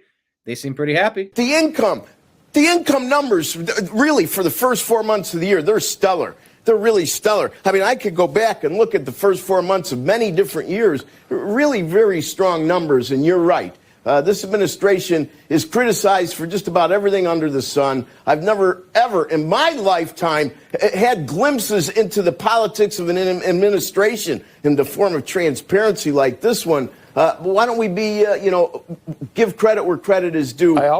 Income really shooting up. The income numbers, really, for the first. That's good. The income numbers are great. Stellar. Love it. Absolutely love it. Biden-Harris administration ignored or dismissed more than 65,000 reports regarding migrant children. This is the one with 7,300 reports of human trafficking. Senator Grassley turned the findings to HHS Secretary RFK Jr. for further investigation, according to Paul Sperry. Coast Guard crew in Miami offloaded more than 28,500 pounds of cocaine worth an estimated $211 million on Thursday. Brian Cates says there's a whole hidden world out there, and the silent war is going on. The other side has their own navies, their own air forces, their own trucking companies. They've gotten very good at hiding the traffic from the rest of the world. Space Force don't care. There's a lot of hinting going on. There's a lot of hinting from the inner circles. So Glenn Greenwald here said last night videos were released online depicting behavior in my private life. Some were distorted, others were not. They were published without my knowledge or consent. Its publication was therefore criminal. Though we do not yet know exactly who's responsible, we're close to knowing, and the motive is a maliciously political one. As for the content of the videos, I have no embarrassment or regret about them. The videos depict consenting adults engaged in intimate actions with their private lives. They all display fully consensual behavior, harming nobody.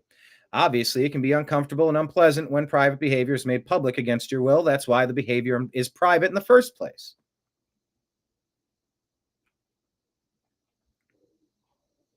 But the only wrongdoing here is the criminal and malicious publication of the videos in an attempt to malign perceived political enemies in advance of political agenda. Others are, of course, free to form their own judgments, as some are prone to do about others' private lives. It won't change my work. I will continue all the many prongs of my journalism and pursue the causes most important to me, exactly as before. So, what's this about? We'll get to it in a second. Here, let me play the beginning of this. I'll get back to Greenwald because there's a couple tweets right up top here, and then we'll wrap today's show up. Today, it was reported by KXAN that on the 17-year-old man you see on screen's phone, he rapped about killing the white man.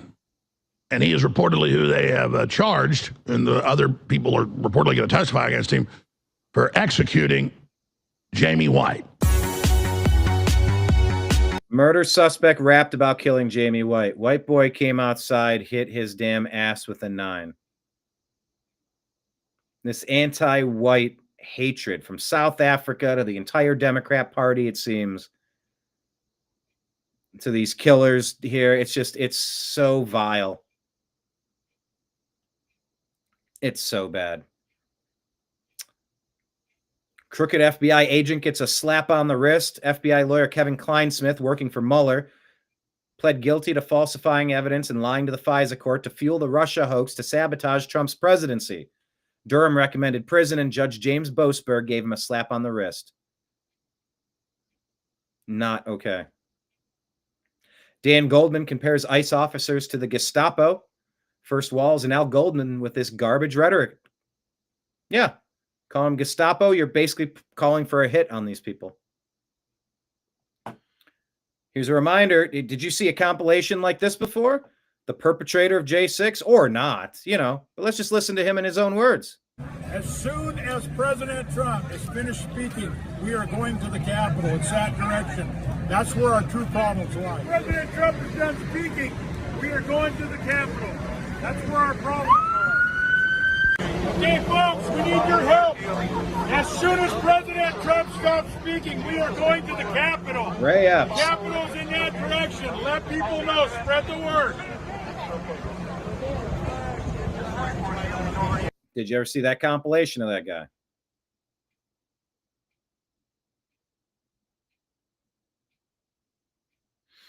Rogan talking about VAERS and that they're hiding information. Crime runs in the family. Letitia James buys a home for the niece's jailbird adult kids. Yep, Norm Eisen, funded by Soros, sued Trump over 180 times. Come on. This guy right here, people. Look, he's behind planning the judicial coup, and John Roberts is allowing it to be carried out, and he's friends with John Roberts, so leftist traitor to America. Viktor Orban has a patriotic plan standing on 4 pillars. He seems to be on Team MAGA, Viktor Orban. Here you go. And here's the final story I wanted to get to. Glenn Greenwald's sex life. Go ahead and share this if you're marking yourself safe from caring about Glenn Greenwald's sex life today. Drexel says he's one of the most important journalists of our time, and he is. What he does in his private life has no bearing on that whatsoever. Maybe. So because Glenn Greenwald, says Lord Bebo, is speaking up for Palestine and harshly attacks Israel, someone leaks a sexual video of him. So isn't that a conspiracy theory that everyone is blackmailed by people who keep such videos of everyone for such purpose? Huh. So if you've ever had any video of you, it's all in a file in a dossier to be used against you as blackmail, or else But the thing about Epstein, it's like you never saw the Clinton video, the Bill Gates video, the Oprah video, like all of the alleged Tom Hanks. There's a whole list of allegations of people who were involved in stuff. You've never seen those videos. Why? Because they're still useful. But I guess they determined Glenn Greenwald's not useful. That's if they are the ones that released it. That's if they are the same ones who are behind Epstein. We don't know. But that's the accusation here. You haven't seen those other videos get leaked. And it's like, if the point is blackmail, why aren't they blackmailing people? Oh, what about this one here? Where did P. Diddy get his start? Is this why the Glenn Greenwald blackmail came out today? This video is 5 years old. Let's watch. More so, I think the biggest, most interesting question in the Epstein case is, and always has been, was Jeffrey Epstein working with or for foreign intelligence agencies? Everybody's been saying that. That's not a Glenn Greenwald exclusive. We're all asking the same exact question. Go after Glenn. Better go after everybody, because everyone wants to know, was Epstein Mossad? Was Epstein CIA? Was Epstein MI6? What was Epstein? They were told, hands off of him, he's intelligence. What does that mean? He's intelligence. Who? Which alphabet agency? Which country? How many of them? And it's a binary question. Maybe there's more complexity to it. But why is it, do you think, that after almost 4 months in office, not just the Trump administration, but the very people who kind of built their reputation in part on banging the table about the Epstein files, about crushing and bashing Christopher Wray and the FBI for not releasing them, are now in charge of the FBI, and these documents are still not released. Not a single one that wasn't previously public has been released. Oh, just 5 days ago he says that, and then they tried to take him out. This post here says, all right, well, I just watched Glenn Greenwald lick a black man's feet in a miniskirt. Well, I am here to tell you I have not watched the video. I am here to tell you what other people are saying about the video. I would prefer to never have that image ingrained in my brain. Tony says, what is the charge? Eating a black man's foot? A succulent black foot? Glenn Greenwald. If you don't know this arrest video, a succulent Chinese dinner or a succulent Chinese dish, that's funny if that's what this video is about. Here's Glenn Greenwald talking about, this is the Streisand effect. You try to stop people from talking about something, they're going to talk about it more. It's called the Streisand effect. So, Glenn Greenwald, here are his comments.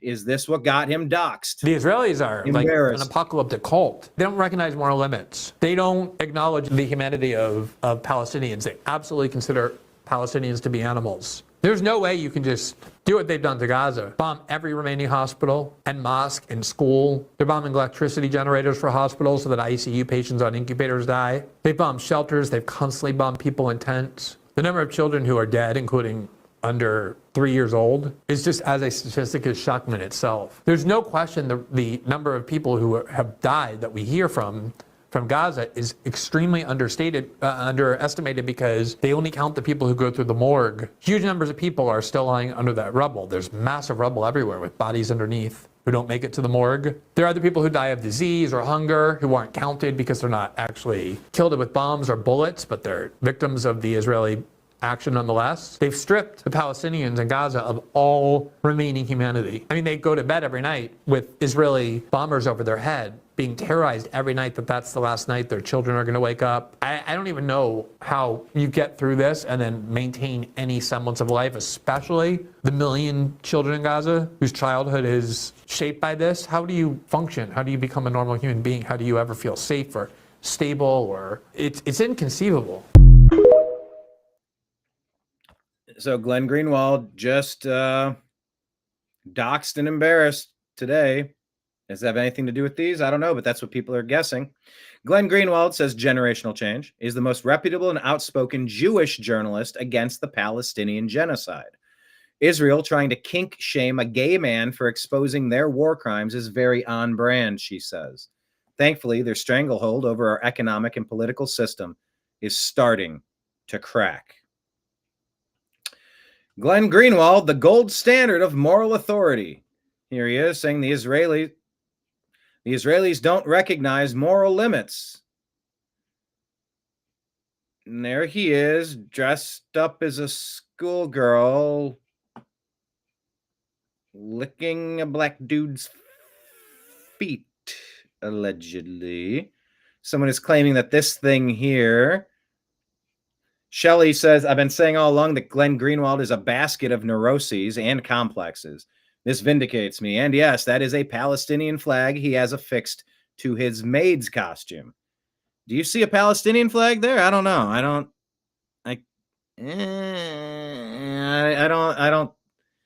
I can't confirm that. Me stumbling, Daniel De La Fay. This is me stumbling upon the Glenn Greenwald video. What a lovely day on the what the fuck? So that's why, look, I'm glad I haven't watched it.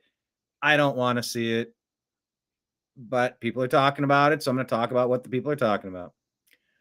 Norm Cruz, when he just found out Glenn Greenwald is a Jewish gay man, punches hole in wall. Okay. Khaleesi says Glenn Greenwald has never bowed to power. He has exposed corruption, surveillance, and lies, not for praise, not for clicks, but because it was the right thing to do. Now he's under attack again, not because he lied, but because he refused to. Not because he betrayed anyone, but because he stayed true to his principles. From the Snowden revelations to his reporting on civil liberties, censorship, and war propaganda, Glenn has remained one of the most consistent and courageous journalists of our time. He co-founded The Intercept to create a space for fearless investigative work and walked away when that same platform demanded he censor himself. That kind of integrity is rare. Glenn has challenged power regardless of who holds it. He stood by whistleblowers when others ran. He defended free speech when it was politically inconvenient. He has refused to be owned by any party, ideology, or institution. That is why they are trying to destroy his reputation now, not with facts, but with smears. They cannot discredit his journalism, so they try to discredit him personally. This isn't about ethics, it's about control. It's meant to punish independents and scare others into silence. But Glenn does not bend. He does not betray the truth of those who rely on it. He does not cave to blackmail or coordinated smear campaigns. You do not have to agree with him on everything to see what's happening. When someone is being targeted for standing firm in the face of power, you either speak up or you help normalize the attack on truth itself. Greenwald is not just a journalist. He's a line in the sand. If we abandon those who speak truth when it's hard, we lose more than one voice. We lose the standard. I stand with Glenn Greenwald because we need fearless journalism, truth, and people who cannot be bought, says Khaleesi. So, all right. Now you know the gist of what's going on in the world. Is it AI or real? Yes, David. I would say because he sort of owned up to it, I'll say it's probably real. He's like, I'm not ashamed. It's private. That's why I keep it private. The crime was releasing it. That's on you, not me. I mean, otherwise you go, I don't know what the fuck that was. Catch me wearing a maid's outfit. No, thank you, pal. No, thank you, buddy. But he didn't. But, to each their own in some regards, but I don't know. I think it's fair to judge feet lickers. Is that wrong of me? Feet are gross. I had this guy, Joe, in one of my classes. He told me that we played football. We were on the same football team. And he just told me one day, just the line. He's like, feet are so gross and this and that. And we're just talking. He's like, it's like no matter how much you wash them, they're still feet. And they're always going to be feet. And they're always going to smell like feet. And it's just, feet are gross. And I don't know. If your kink is that, then that's your kink. But yeah, Glenn Greenwald and Thomas Massey, Rand Paul, there's a few people out there that Laura Logan, Cheryl Atkinson, there's a small group of 100 or 200 people that have been pretty consistent, pretty ideologically spot on for decades, I like to think I'm somewhere in that group. I don't know, pat myself on the shoulder, but I think I got a 14-year track record of putting together honesty, at least as I find it to be at the time. Blake would find my defense of, it's not even a defense of Israel, because I don't have a horse in the race. I don't care. It's just, if you blow me up at a music concert, man, I'm turning I'm turning your place to just rubble. And it's like, it's a genocide in Palestine. It's like, they started a fucking war. What do you expect? But the kids, won't somebody think of the children? Nobody. I know. That's why you don't start a war. That's why you don't start a war with somebody with way more munitions than you. Or Israel are always the bad guys, and that's always the case. It's a cyclical. I'm like, I don't know. God, I don't know. I'm not rooting for one. I hate the whole topic. But aside from that one issue, where I tend to just kind of knee jerk as a instinctual reaction, I'm like, blow them up. You go in and destroy 1,200 people at a music festival. I am going in and wiping out every last MF and one of you. Genocide. Then don't start a war. Israel started it when they took the land in 1948. No, but it's our land. It was promised to us by God. Which God? The synagogue of Satan. No, I mean God. Isn't that what you mean? No, read this. Read the Torah. Oh, it's awful to Jesus Christ. It's such a toxic conversation. I hate every aspect of it. My point being, I hate listening to the conversation. I hate trying to form an opinion. John B. Wells, he's like the usual suspects. We did a deep dive into that, and it's like, oh God. I'm just like, yeah, but people were peaceful until they butchered 1,200 of them and they instigated it. And then it's like, well, that couldn't have been legitimate. They would have stopped it. Anybody would have stopped. Israel has a bird lands on the wire. They're looking at it in real time. Okay. Just like how you put Epstein in a cell and it'll have multiple cameras on him and he'll be safe. I don't know. I need a little bit more evidence than they should have been able to protect themselves. Yeah. Tora Bora, Tora.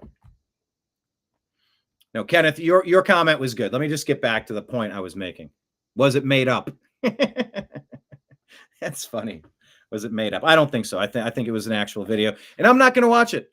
I read what people had to say. I saw a couple still images. I'm like, yeah, I don't need to see this in my lifetime.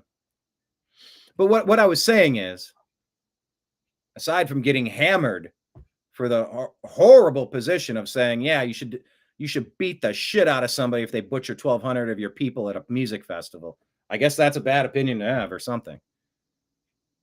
Aside from that, I think I've been pretty spot on most of the issues that I've been covering for 14 years.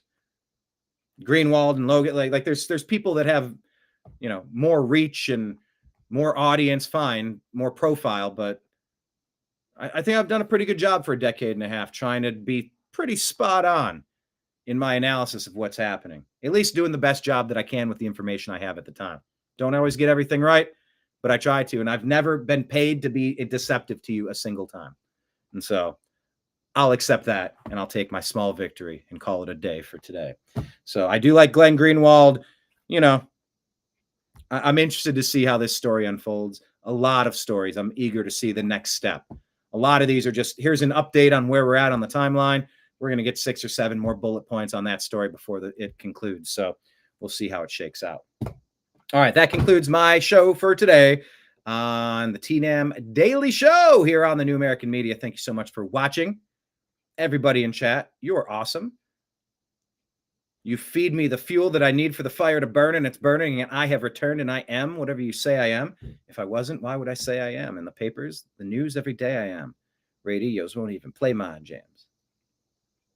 But no, it does give me the fuel that I need for the fire to burn, like having comments, and I can bounce your jokes and your ideas, your thoughts, your answers to questions. Do you agree or disagree? Like, Deb's like, hey, what do you think about Canada? I'm like, it's not in my stack, but I'll tell you what I think. I'll go on a 5-minute sidebar. That's fun to me. I like that. I don't want to just sit here and read you the news. Sponsored by Pfizer. I'm not a big fan of that.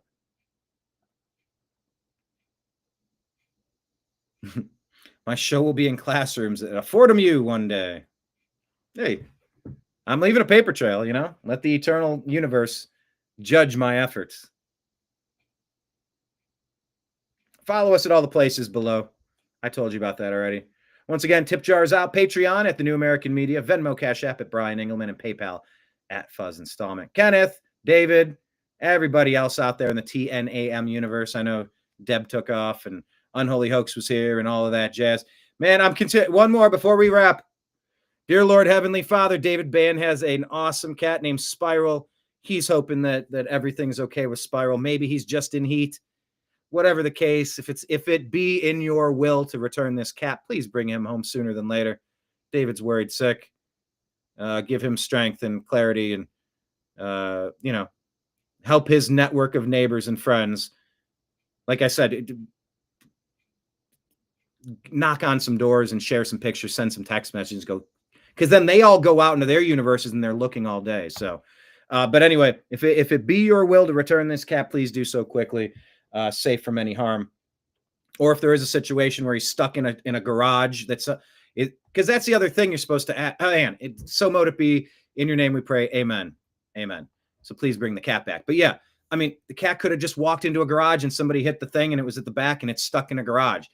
It's good to just go around and ask, hey, could you go in your garage and shake a can of treats or something, that rustle up a bag that sounds like food and call for Spiral? Check your shed. You're putting your mower back in and you closed it. He happened to be in there chasing a bird. It's like, I hear these stories all the time. Or to check under your crawl space, or just look around. If you see a cat in your backyard on your Ring camera jumping up onto your porch. I have porch cats. I really don't even know where they belong to. But yeah, man. Best of wishes. I've lost a few in my day, and I really hope Spiral comes back, buddy. But anyway, to everybody else out there in the TNAM universe, I appreciate you. I love you. I might do a show tomorrow. I think I'll do a show tomorrow. And I look forward to talking with you again very soon. Until next time, take care, everybody.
your guide to the truth. TheNewAmericanMedia.com.